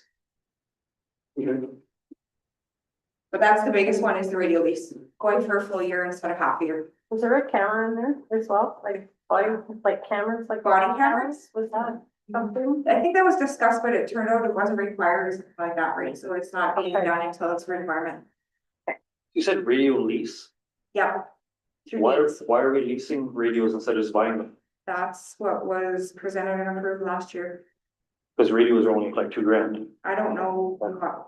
So I'm just wondering why we're leasing them instead, unless that was a licensing, but even then, that's not very much. so. No, we moved, the leasing was the cheaper option. Minimum. Okay, Because eventually we were planning to get the PSCS radios, but that's on hold for now. yeah, PSC radios you guys aren't allowed to have, but the regular radios that you guys need to talk with each other are only Yeah. $2,000 a piece. So just wondering why. At the time when we did it, it was more of a cheaper options to go with the lease. And at the time we were talking about switching over to that. Yeah, the PSCS radios are $9,000 each, but again, their CSOs aren't allowed to have those. We are allowed to have them, but at 18,000, they're kind of expensive. Yeah. Right now, so it's. But not full Yeah. contract, they said not the ones that are big price. Yeah.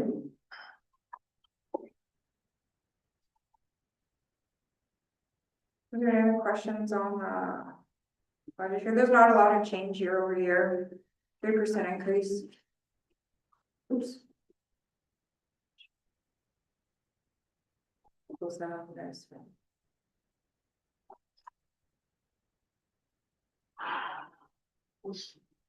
Doing discretionary.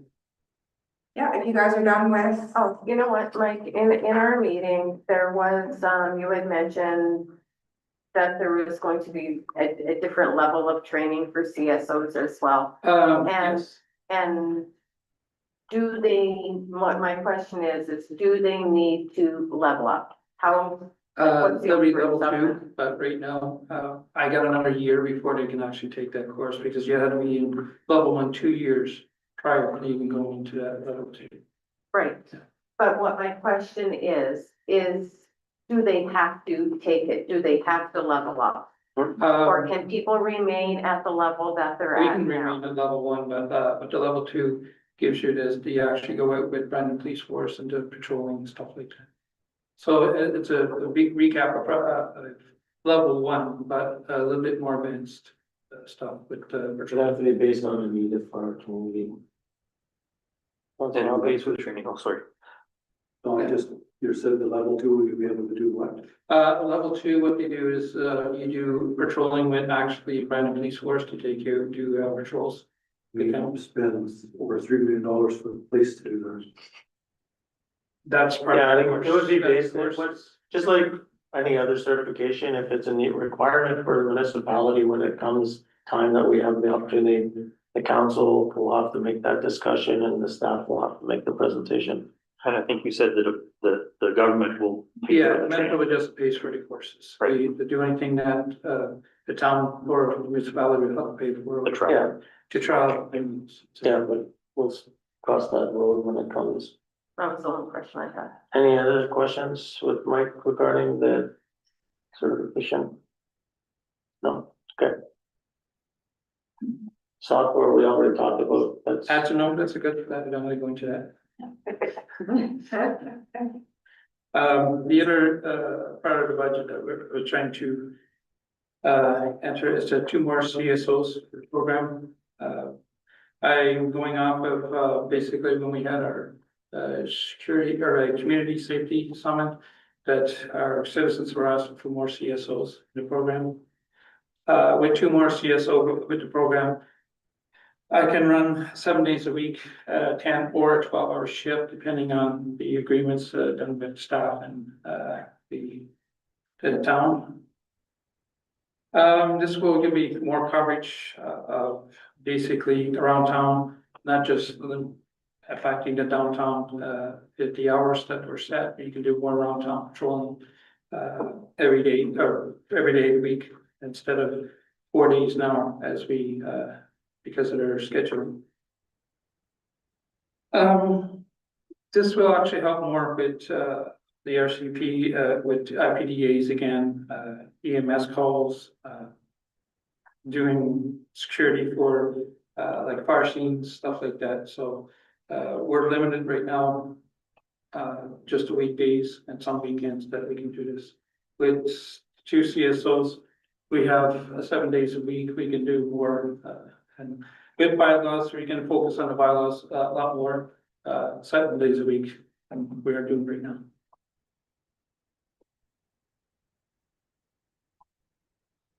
So, Just a couple of comments. I don't know if it's just me or everybody seems to see this big picture. First of all, just, I would support hiring two more. We spend $3 million plus to the RCMP. We ask them we complain about the service we get from them because they're too busy. Their complement of members is up. Basically what we're doing is work that they would normally do, what you're doing. We're doing now, and we're paying for that. Less that they have to do, they can more focus on other things. The other things are, we had a presentation here, the other things to me are a little bit foggy. The idea of doing traffic control at police scenes, but we shouldn't do that. We're focused on CSO's original intent was to make the town safe. If you're out at an accident scene, RCMP did traffic control. EMS, you mentioned that you're going to assist EMS. That's not our job, or shouldn't be our job. We're a fire department. If it's a fire scene, our CSOs shouldn't have to be there for that purpose. From my personal thought, that wasn't what was envisioned when we talked about mainly downtown safety and to ensure the businesses aren't harassed by people that for otherwise their reason shouldn't be there, to keep the people moving. So as people, you have a friendly place and a safe place to go. You mentioned about two more members, you'll be able to encompass more of the town.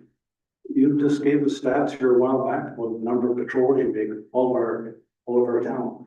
And with all due respect, I don't recall the citizens asking for more CSOs. They wanted to see what the CSOs are doing. The president wants your visibility in the community, what you're doing. You show us stats, and you're doing the initial work that we wanted, or I thought we wanted done. I'm not gonna ramble. I just wouldn't, I know it's probably against the grain. I wouldn't support hiring two more. We're gonna have another two more this year. If we have more expenses, all that goes with it. I would say continue doing what you're doing. You're doing a good job. Keep it up and, adjust your schedules accordingly as you can and, go with the staff you have now. Councilor Mensch. I can echo everything that Councilor Hopper is saying. Especially the cost wise, I would like to see what exactly the community safety and well-being person that we're possibly gonna hire will bring to the table and what they start recommending. They're gonna be doing a lot of overlap, as you and I had talked, where a lot of what they're gonna be doing, I thought would be the CSO job. So instead of going to $500,000 in costs for CSOs with that position and 2 additional, I'd rather just stick with the potentially 80,000 for the other position and see where that grows and see you next year kind of thing. That's, I couldn't support 2 additional members. Councilor Forster, I agree with both of the councillors, actually. Councilor Commodore, Yes, I read this, community safety and wellbeing coordinator, so that encompasses a lot what they're doing. And I know that with speaking with the RCMP, I just want to say thank you, and they are a huge help to them. As a business downtown, I have noticed a big difference. There's not as many people hanging around. I believe that, said this before, that everybody in our community should be safe. And that's whether they're walking the streets or trying to run a business or just wanting to come down to the bank and not having to be afraid of somebody, a stranger coming up to them.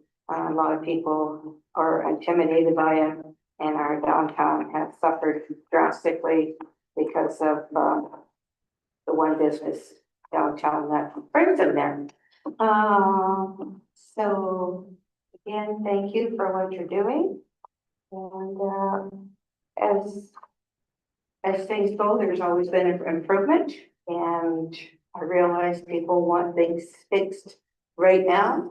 They can't always be fixed right now. Councilor, That's good. no, sorry about that. Yeah. Councilor Allen, any comments? I guess I'll talk to Trent and say, for the most part, I support this. I'm excited that Councillor Axe over here has been cutting everything all night, but I think that I echo what you said about them doing a good job. And the Council Commodore said about there's been a noticeable difference in the downtown. I think that we're limited right now in our hours. I know you've talked in the past, Mike, about when their shifts are, and you're right, you can't do a 7-day. The safety issues in the community don't work on their schedule. They have more hours for it. So I do agree there needs to be better stats, there needs to be more refinement about what your officers are doing. But that said, I think there'll be some growing pains with this. I think we'll envision this program expanding. So yes, I would be supportive. Councilor. It'd be fantastic to have 2 more. 3 is, we get it. We get it when you say that. So your reasoning why you want to have 2 more, but I'd really, really like to see the current program somehow evolve and into kind of what was expected of it. Now, whether or not expectations are actuals is another thing, right? So I just would like to see us be able to do a little bit more than what we're currently doing before we bring it, not saying you're not doing anything, but before we end up having 2 more. Yeah, and I agree with everybody in the room. I also think that, to move this program forward, there should be a good, clear vision, and I'm not sure we can completely see it yet. I actually think that adding 2 positions would be a benefit to the community. I think there's good returns on it, but, I also think that we just don't have a good, clarity on what it looks like right now. So, I support, the majority of council and we'll wait and see. Okay, sounds good. Thank you, Mike. Always room for improvement, right? Yeah. Over this motion, I got it wrong. All right, 6:30. I got 18 people standing outside of that place. Thank you for coming, Mike. I'd like to know, I don't want to cost. One of the things we didn't touch on last meeting, and I apologize for that, that's my fault, is going through the details of the grants, and we have had some actual requests come through, so the ones that you see, the names you see highlighted, we did actually submit requests.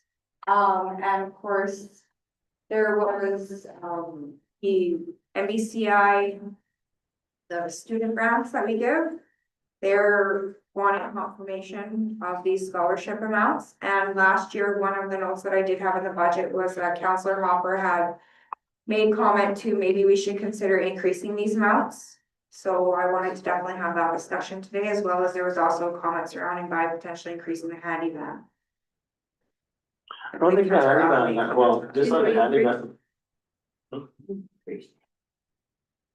Yeah, on the handyman, I'm not sure if they're asking for anything, though, like, I don't know if they need it, They but I have, agree, if they do, we would. they haven't been asking, it was one of the comments that was Yeah. made by one of the counselors last year to consider looking at increasing the handy van Yeah. along with the scholarship items. I wanted to make sure we touch base again. Valuable service to the community, I think if they're looking for more, great, I think they're financially pretty stable. Get good community support, but, you know, if there's more needed, then for sure we would help them out. Councilor Albert. I have questions on a few of them. Yes, You know, we're up $63,000. yes, Scholarships, yes, I think those should go up. Last year, at the awards, service clubs and other sponsors made our donations look rather small. Where's our scholarships? I'd like to see, Oh, if you can bring us up to speed on what they are right now for the various ones, the Sam Weller Museum, the Governor General's and all that, but before you go there, the Paw Area Horse Association, this is new, Horse Association. that's one that they did send a letter. Oh, yeah. Is that a new organization? All of these ones where you see zero right here. Yeah. We did not contribute to these in the past. They had not sent in requests in the past. These are all brand new requests for this year. Okay. Chamber of Commerce, they still have their office here? They do, yes, and we give them rent in kind. They're asking for the trade show in kind, and that would be roughly around. So the trade show in kind was, find it on here. Was that done last year? No, it's never been done before, to my knowledge. Actually, if I'm not mistaken, I was also informed that last year they received a grant from the DMC. in well, I order think to that's what we directed them last year. trade show costs, yeah, so. Just for clarity, what does trade show in kind, is that just the rent of the? Marina. arenas or Yes, just normally the- they pay for that, and this year they're requesting that they get it in kind. Or the DMC could pay it? Yeah, I think they could go to the DMC.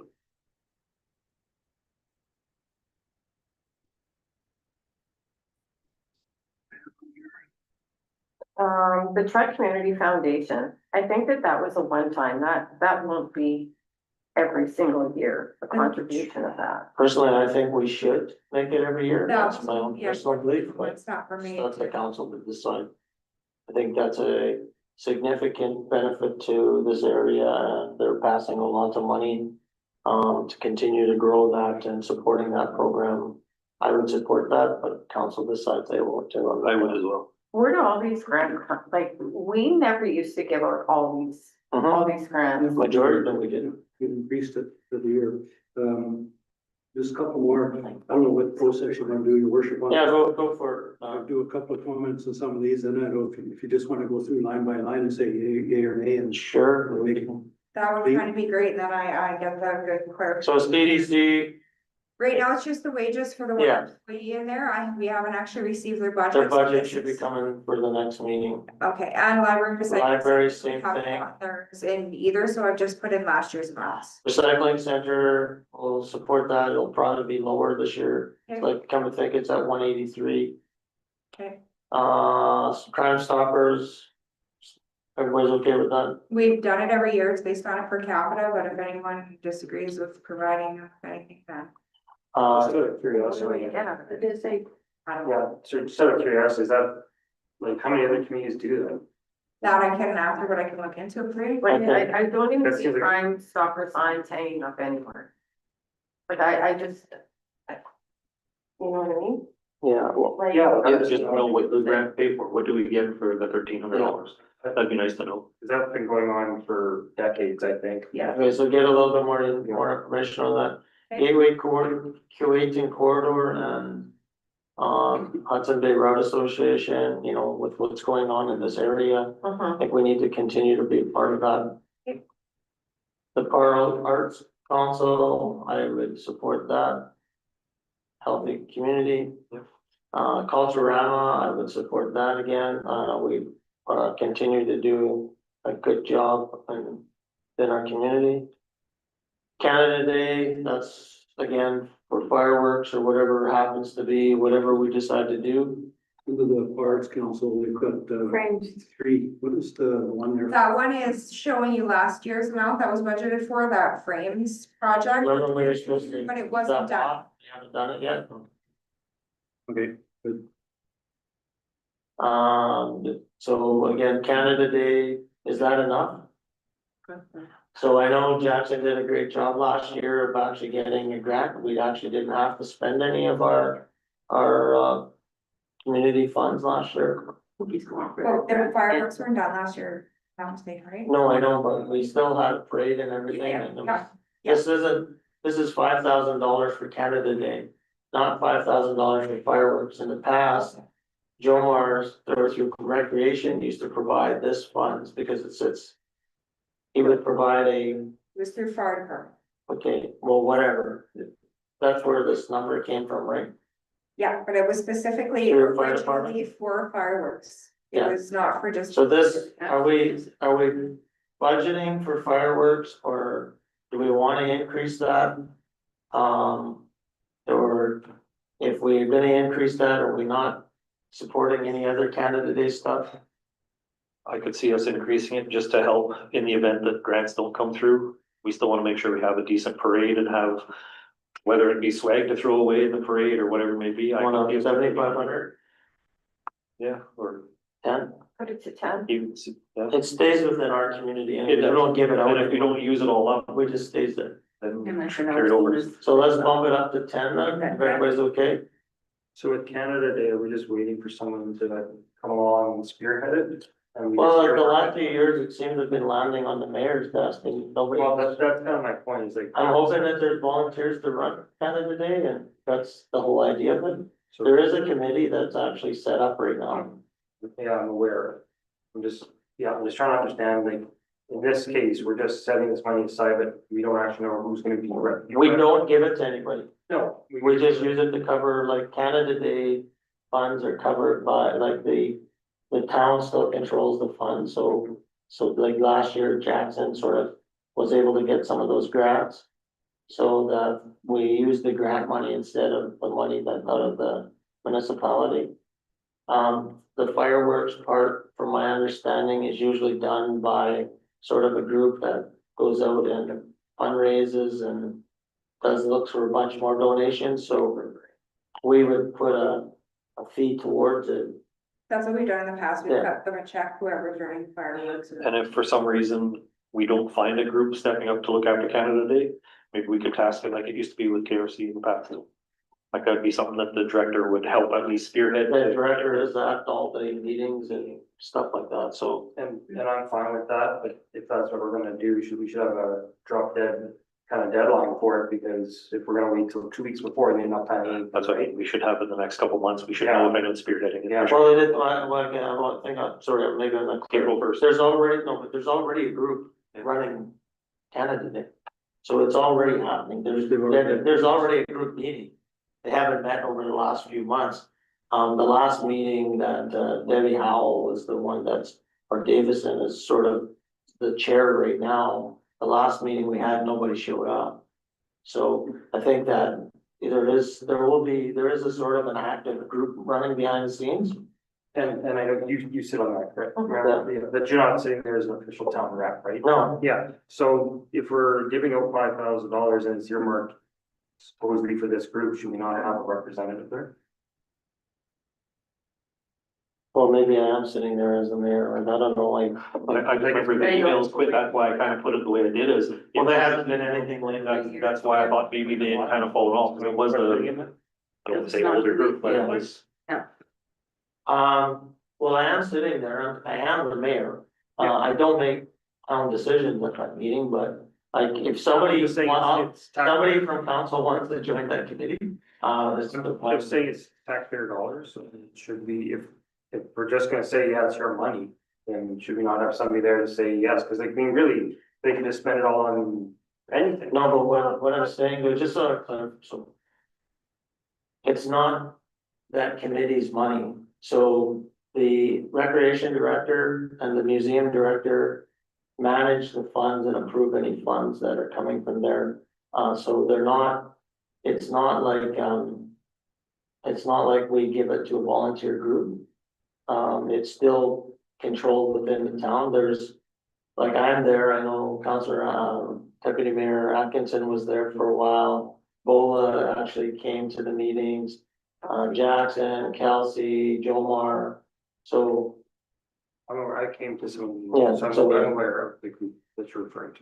So I just want clarity on the oversight on that. I know Someone it's a huge amount of money, but still want clarity. Someone's still. Somebody just, exactly, So we're just marking amount, it's not earmarked specifically, It doesn't go if they into- come forward and ask for 6,500, at least we've got it. yeah, exactly. Okay, community foundation, we already talked about that, I mean, I support that, I think that's an important. I support it too. Maybe we should actually have a discussion how much we want to support annually, but I do support, we should be putting something annually towards that. I would love to see a bylaw, but I don't wanna commit the next council into creating a thing for that. Cause I do have one thing to talk about. So we're good with that, Trappers Festival, you know, the grant part is so minor, I think we should be finally giving them more money. They generate a lot of economic, value for the community. That was a discussion that was had last year, and I know the director, or maybe just it was one of the people on the board, came to present an idea with regards to setting up a permanent structure down by the river, so once they get all those drawings and everything in place, that's when they would really appreciate the town's major support in that. But they did say that, I think for the operations side, for now, we're good. My understanding is correct. Yep.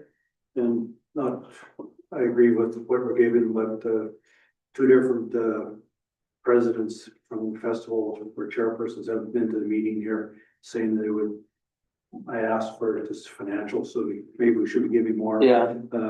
Today, we still, as far as we still haven't received anything. That's a good point, maybe we could ask for that, I think we asked for last time. Yeah. It was asked for, What nobody's been here. yeah. Councilor Hopper specifically Yeah, asked I for forgot that. Just a question for Laura, I see this isn't in blue, so they haven't sent their request in yet?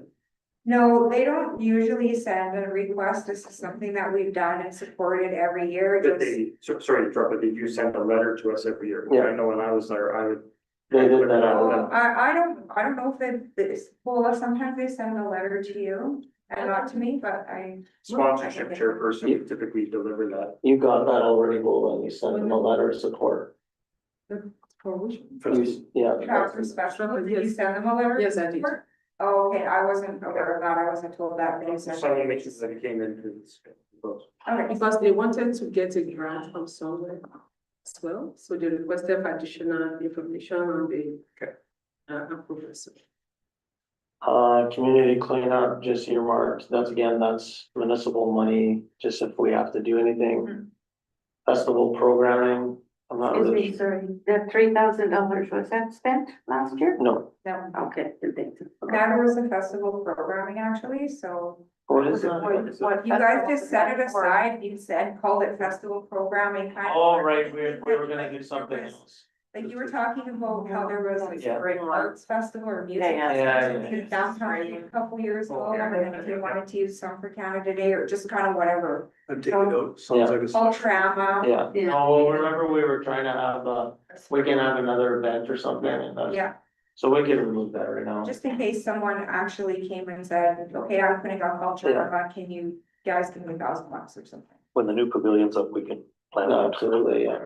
That'll be good. So we So take keep, that out. we're gonna Yeah. take it out?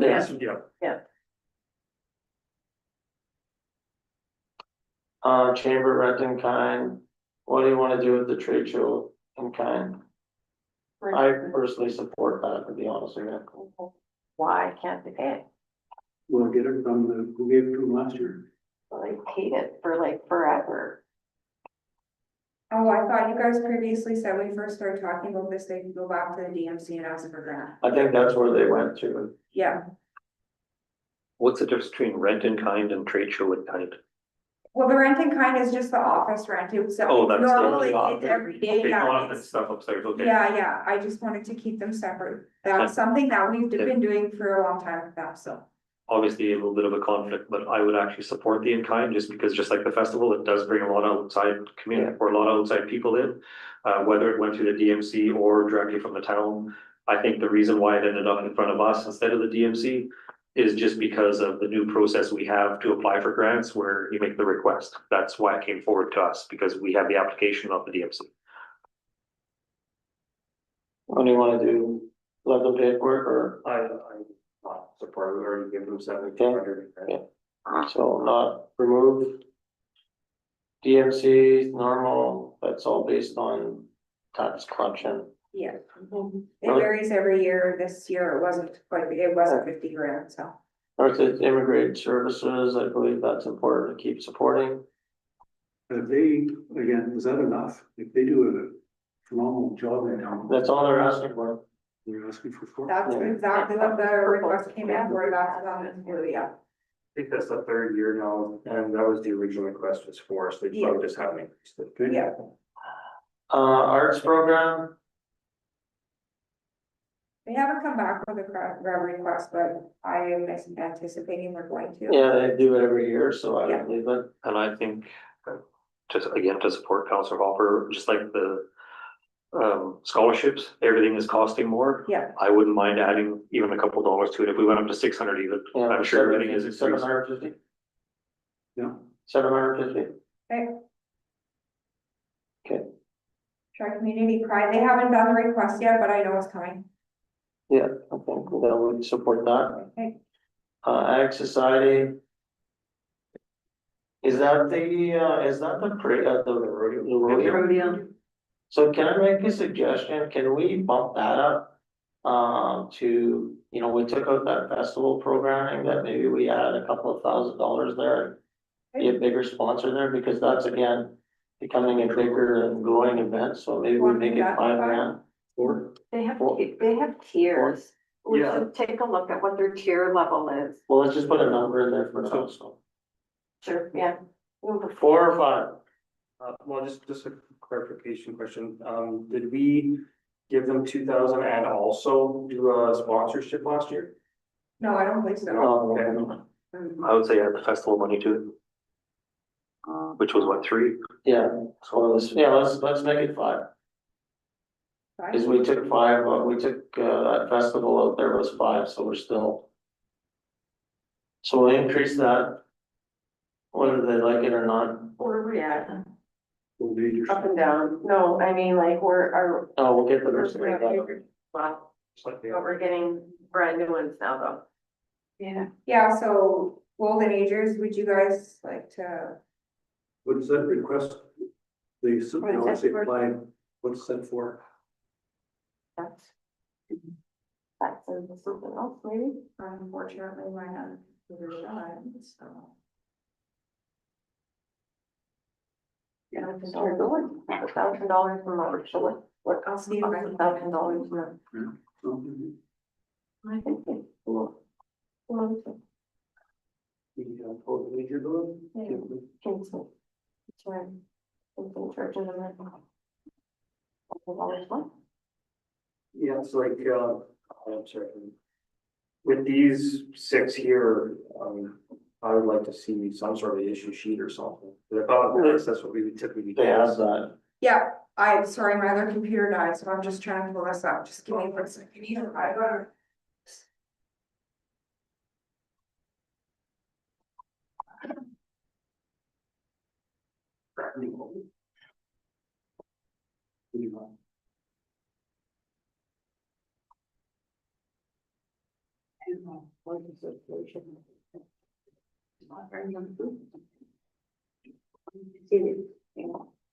Something wrong with that.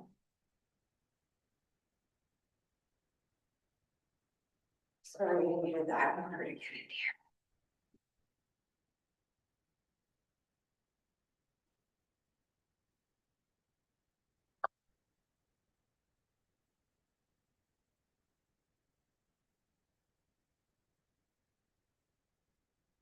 So is the chamber office still here or has it moved out? No, it's still here. They just mostly use it for storage, not as an actual office space itself. I thought, because I thought that at some meetings a couple months back that it was, that they were leaving, I thought. Well, I think the We moved there. council management of it, they have an actual office somewhere else. Nothing right now. No, they have nothing right now. They just, like they said, Jonathan stores a couple of things upstairs in one of the rooms that has some KRC stuff, has some other stuff. It's just, I mean, all we have is a couple banners and some extension cords really. Yeah, so So then is this actual then? the 7,200. Renting kind for It's them. based on, It's based on square footage or whatever. It's the same as the handy van one. So it's 600 a month. it's not cash anyways. Yeah. So we should get Jonathan to put it in his office. Make It doesn't- $700 available. It doesn't cost you anything, it doesn't cost the town anything, it's an empty office that nobody's using. But the comment was made, well, they're already getting 7,200, so we shouldn't support the trade show. Well, the trade show is a deferred revenue, that's the difference, is that the chamber office costs nothing and doesn't defer any revenue. The $4,000 for a trade show in kind is really deferred revenue. So you would actually collect that money if the program goes. So I'll get back to you on Golden Andrews. That's just a big ask for the first year. Yeah, it is the first year they've asked for it. U of M.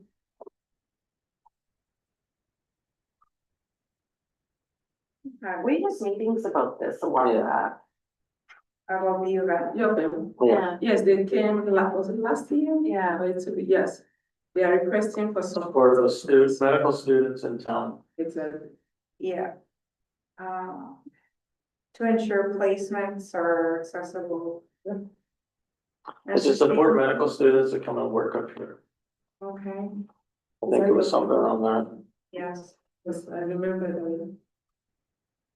Goals to reduce financial barriers and make rural placements affordable and accessible for all learners, to develop a wide facility-wide policy that promotes and supports rural placements as essential learning experiences. We plan So for what? program Or growth and that's what? recognizing the increasing learner enrollment that will drive greater demand for rural placements. Admit limited urban options.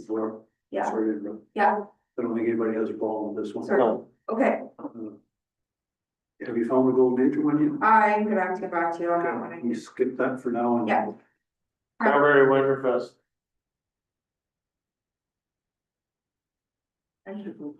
What's it for? That's, give me one second. Singapore Winter Fest. Why are they exporting, is that, are they asking for sponsorship or is it just?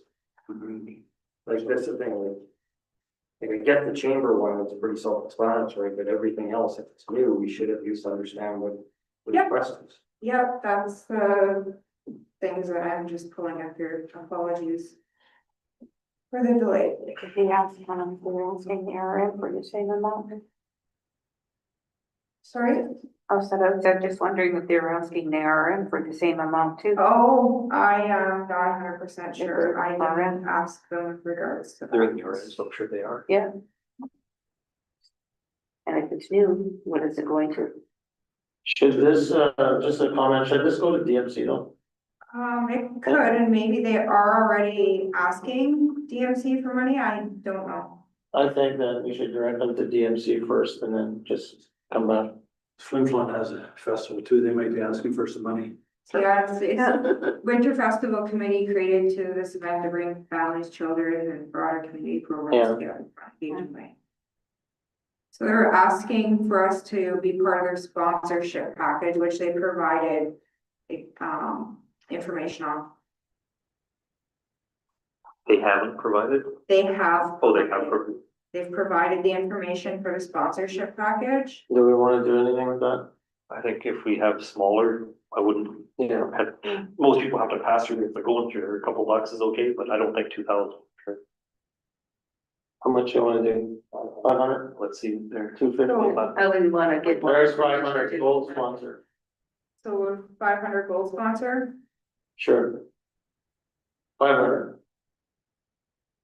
that, Okay, but it says 500 to 999, So then you 500. but 500 will give you that have that the will- title. yeah, Ronald McDonald goes. Yes. that's, everyone's good with that? I think so. With 500? Maybe, Ronald and all those. Oh, no, okay, you go with the 500. okay. Yeah, I'm good, I'm good for, There's a lot of people in the community that access Ronald McDonald House. So we good with that then? Ronald McDonald never had it, we never seen that before, and it's kind of weird They that. never asked for anything before, no. Maybe instead of doing that, we should be talking to the RHA to help their travel cost coverage and so on and so forth. I don't think we should be paying 5,000 for that. They didn't, I don't think fill out the form that we have, but they did send a letter, so, Who sent it though, just them directly? Yeah, there's a logo was at the top of that page. Teresa Blank. Yeah, I'm not really sure about that, I know it's a valuable service, but. This seems, So they're doing a dog There are quite a few grooming people in our program. community that have used it, it allows them to be down there with their families at essentially no cost, so. Yeah, I accessed Ronald McDonald House at one point and I stayed there for 1 week with them expecting absolutely nothing from me many years ago. what do you guys wanna do? No, Counselor Allen, I would just not that, no. how much? 2,500? Sure. 2,500, Counselor Hopper, and change in your position, 2,500? No, Counselor Atkinson, 2,500. I support. 2,500, Counselor I Comer, would say more, your chair, they do this. wait, yes or no, No, 2,500, no, No. and I don't support it then. Sorry, what was So the, we're not moving forward, we're tied, so we are moving forward. Nice. So we're tied, we're moving forward. at 2,500? Yeah. We're tied. It's no decision. Yeah, oh, right, it's the loss, yeah, no, Yes, that's, it's no decision. yeah, you're right. Backwards. Yeah, you're right, that's what I meant to. Okay, Area Horse Association,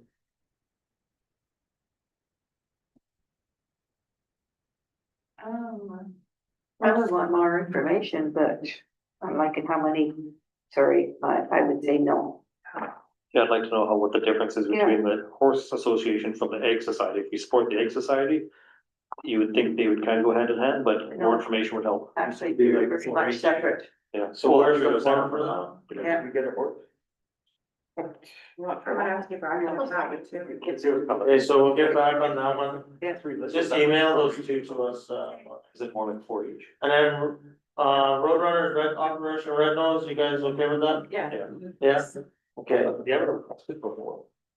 Oh, they had. yeah, They do every. Maybe in prior years, but not in the most recent years. yeah, supported then, so let's move on, guys, OID, do we wanna provide a donation to their We festival? put it in last year, that's just showing comparative, that wasn't paid out, they never did come forward with Okay. the final request, so I put nothing in Should there. we put it there anyways, just in case they come forward?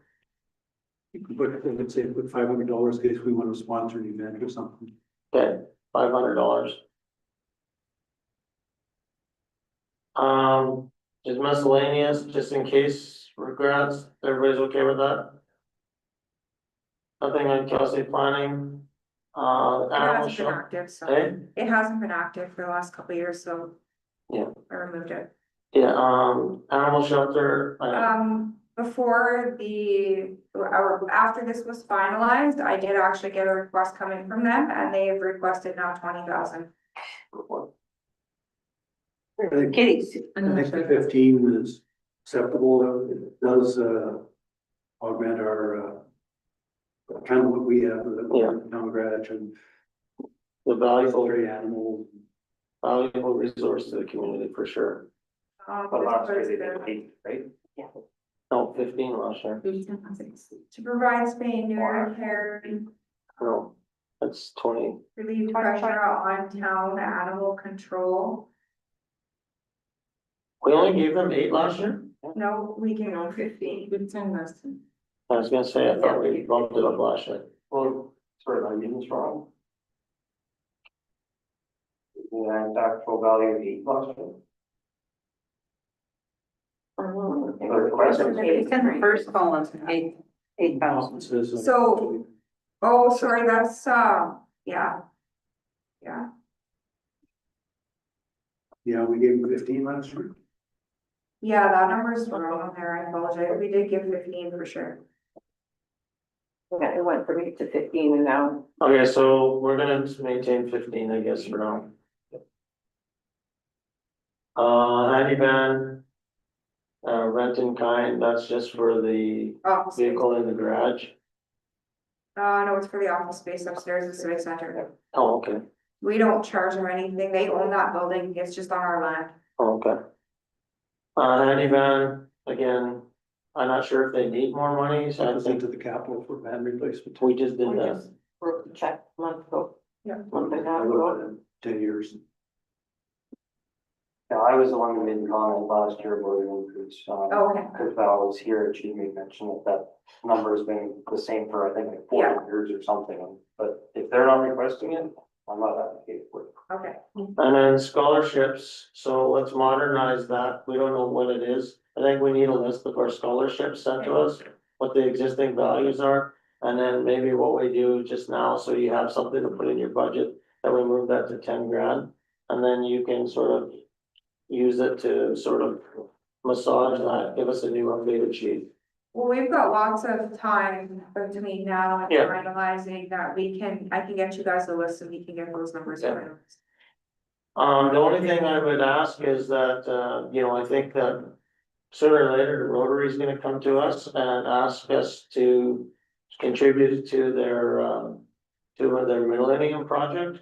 And I think we should look at setting up some sort of reserve to do that, so that when we come forward, so I don't know if that goes into this, but we should probably keep that in mind. Should we move stuff for Jim, just to have money available if they do? I think what we should, personally, my thinking is we should actually write a bylaw to actually create a reserve for that. So it's earmarked for that, so that councils in the future can put money into that reserve, it's identified. It can only be used for that sort of riverfront. Sure, someone should come and. He's coming. He is coming, Yeah, yeah. as long as they give us an Yeah, idea. yeah. Otherwise, we put 5,000 and they say, well, actually, we're thinking more like 30. Oh, yeah, no, that's what I mean, and they don't need it this year anyways, this is a multi-year, 5 years down the road, so Nothing to do at the moment. nothing to do at the moment, Joe, but I just wanted to bring it up to keep it in mind. We do have that one, reserve account that we need to do the bylaw to close. Yeah. Consider what we're gonna do with the reallocation of those funds, which come from foundation tax, so. It's an option. One of the things that we never got to do at last time's budget meeting was discuss, community safety and wellbeing coordinator as far as the operating request goes, so BOLA has provided the detailed information here for you. Yeah, well, I think we've talked about it and we've approved it.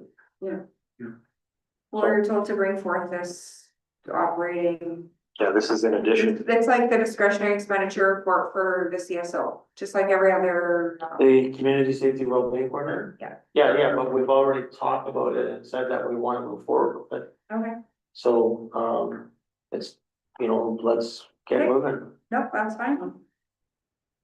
Actually, we'll, ask for harder. Yes, the only thing I just wanted to mention for the operation is, I requested for 110 and I've already discussed this with council, and out of that 110, we know that 60,000, that is the expectation will be coming from the grant. Yeah, And the remaining 50,000 will be coming from Operation. But what I'm thinking is that council should understand that this is a one-time grant, so we have to plan for the future or whatever council is planning for. Yeah. We've already prepared the job description and it's ready to go out, but based on our process, I have to share this with council. The salary expectation is around 70 to 80,000, and the remaining $30,000 will be for meetings, program materials, traveling and other things that will be needed. So that's just a little bit of something, but there are so many benefits. It's going to improve so many things in terms of the trend, gap. Whoever going to be the coordinator will be in charge of the analysis, reporting straight to council.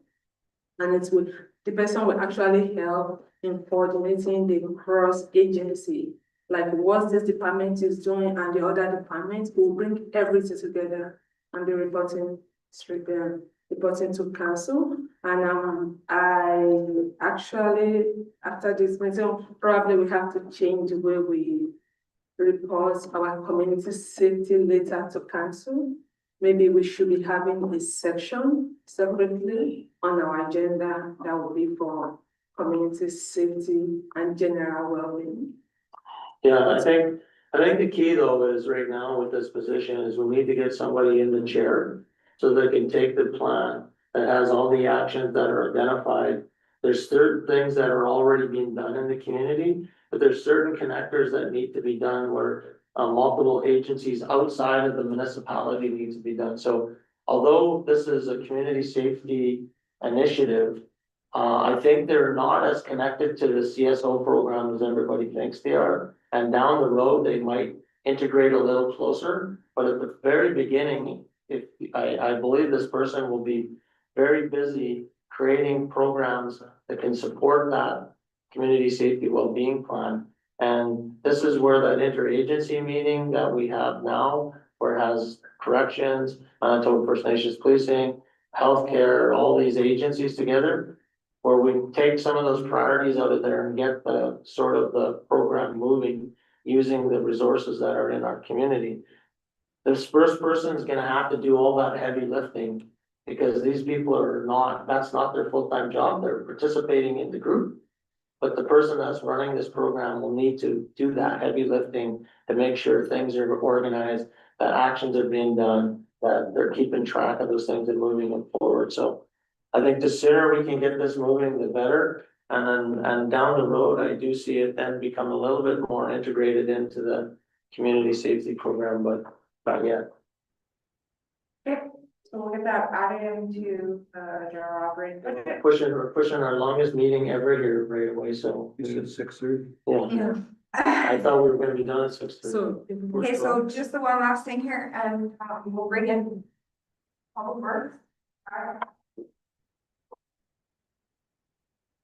So we're going to in camera now for this last discussion? We're the last one, This is- capital paving. Yes.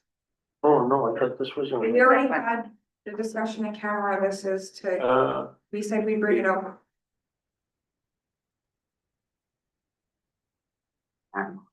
No,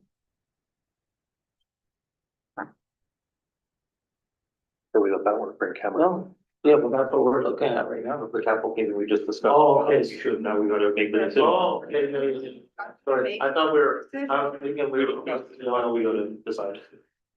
Alright, so what are we doing with paving? You guys still here? The issue sheet, you outlined all three things you wanted to do. Sure, when we came up with the idea, we kind of had a discussion with council originally, as my recollection. Council wanted to make sure we did something for the people of Bagshaw, Reader, Traeger, Lamb. So we discussed a bunch of different options and how we can approach it. After some deliberation with council, we believe the direction was to move ahead with some patching in 2026. So we came up with some numbers and some figures to kind of support what it would look like. And then we added, of course, the normal patching that we do year over year, just from utility breaks, just sort of roughly estimating all those costs. We put that into a budget figure and we came up with approximately a little over $1 million, $1,085,000, give or take. is our projection for 2026. So when we came back to council, we just wanted to make sure that that was still the priority as we created our 5-year plan. Obviously, our gas tax reserve is becoming stretched, or is, isn't the right word. So we have to come up with maybe a different option move forward in terms of how we do our paving and patching in the future. But we were under the impression that the plan was still for us to move ahead in 2026 with the improvements to Bagshot, Winder, Traeger, Lamb, with some patching work to help improve the quality of those roads, as we sort of did this past year with some large patches on Traeger and also the one on Bagshot that we did. So we were trying to hopefully just do that continuation, but we just wanted to make sure, because our controller has to figure out sort of with us where the balance of the remaining funds would have to come from in order to support that $1,085,000 rough spending in 2026. And there is some flexibility there based on finances as to how much patching we're doing, say, Bagshot or Traeger. Yeah, we can definitely scale back to an extent, and also some of the dollars that we sort of estimated were also some additional curbing with those patches. And, we don't want to just put a patch in and have the curbing all destroyed along it. So we can scale that back a little bit if needed. If we decide not to do those patching, then probably doing our normal utility patching doesn't make sense either in 2026. So if the direction of council is that we're taking a year off from that stuff, we're just going to get the court resurfaced and the parking lot fixed, then that's what we'll focus our energy on. So I guess I just wanted to make sure that we're all on the same page.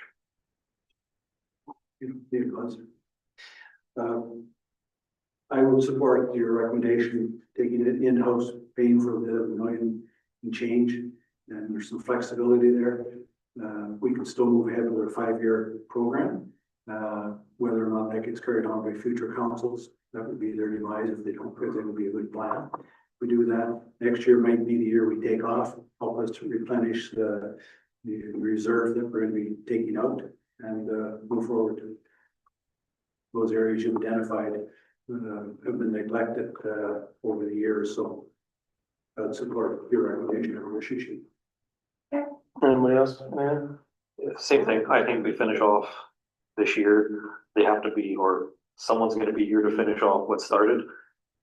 We might as well use what we can while they're here and get as much work done as possible. So same thing. I support the recommendation. Okay. Just for clarification, Yes, sir. one last time. It's a lot of clarification. It is. Patching improvement for Bagshot, Reader, Traeger, and Lamb. What does that look like when it's done? What does it look So like? I'm looking at, patching, I was thinking of patches here and there, like what are we actually talking?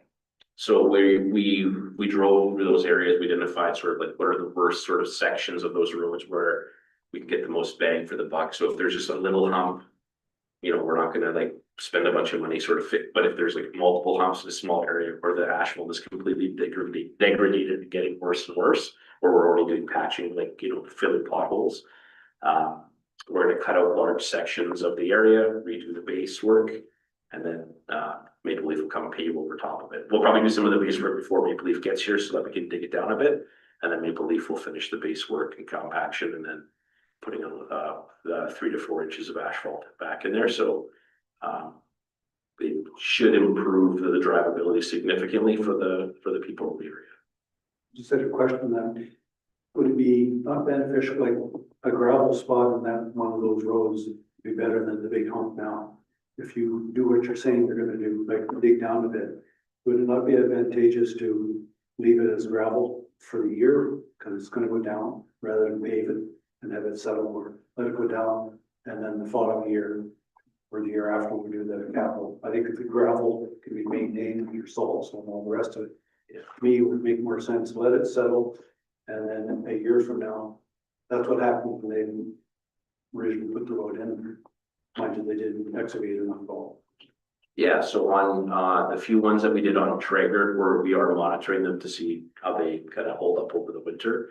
So come spring, if something kind of shows that it's problematic with the patching, then obviously we'd come back and kind of go, Like, we have to think of. Traeger always has the best subsurface, like Bagshaw is not even close to what Traeger has. Correct, yeah, so we did do one patch on Bagshaw to see how that holds up as well, so we have sort of some examples to kind of keep an eye on as we get into the spring, so.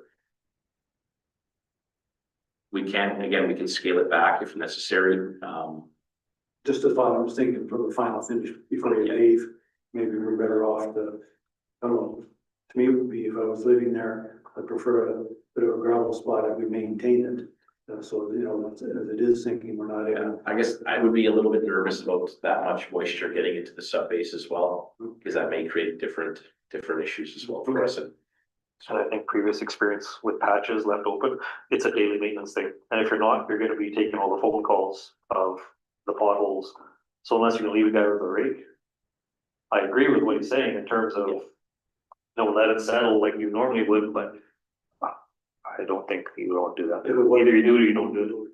Yeah. And I think the digs that we've done on Bagshaw, say for the sewer service repairs, we've put a lot of gravel back in those areas as well, that good gravel, well, really gravel, so.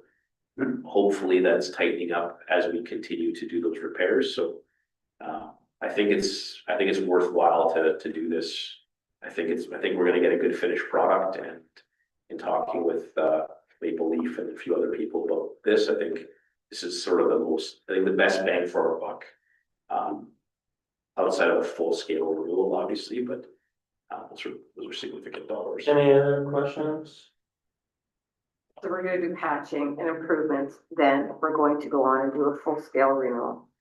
Just to be clear, On Bagshaw, it's not on the list of full scale. but in This the is just- 5-year plan, is it not? No, Could be.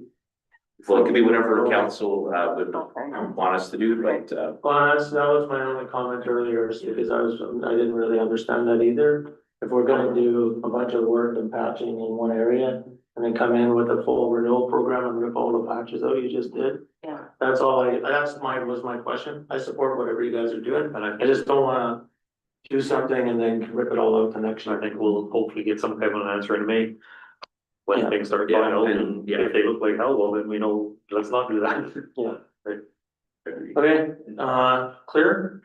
yeah, very much. You guys good? I've No, heard, seriously, like, okay? we are great. Okay. Anything else? Okay, so I think that's it for tonight's meeting. We have one, thing to discuss in camera, and then, but there's really no decisions that come out of that. So we will, wish everybody a good night, thank our staff for all the hard work, staying late tonight, and, putting up with our craziness. And, we'll see you next week. So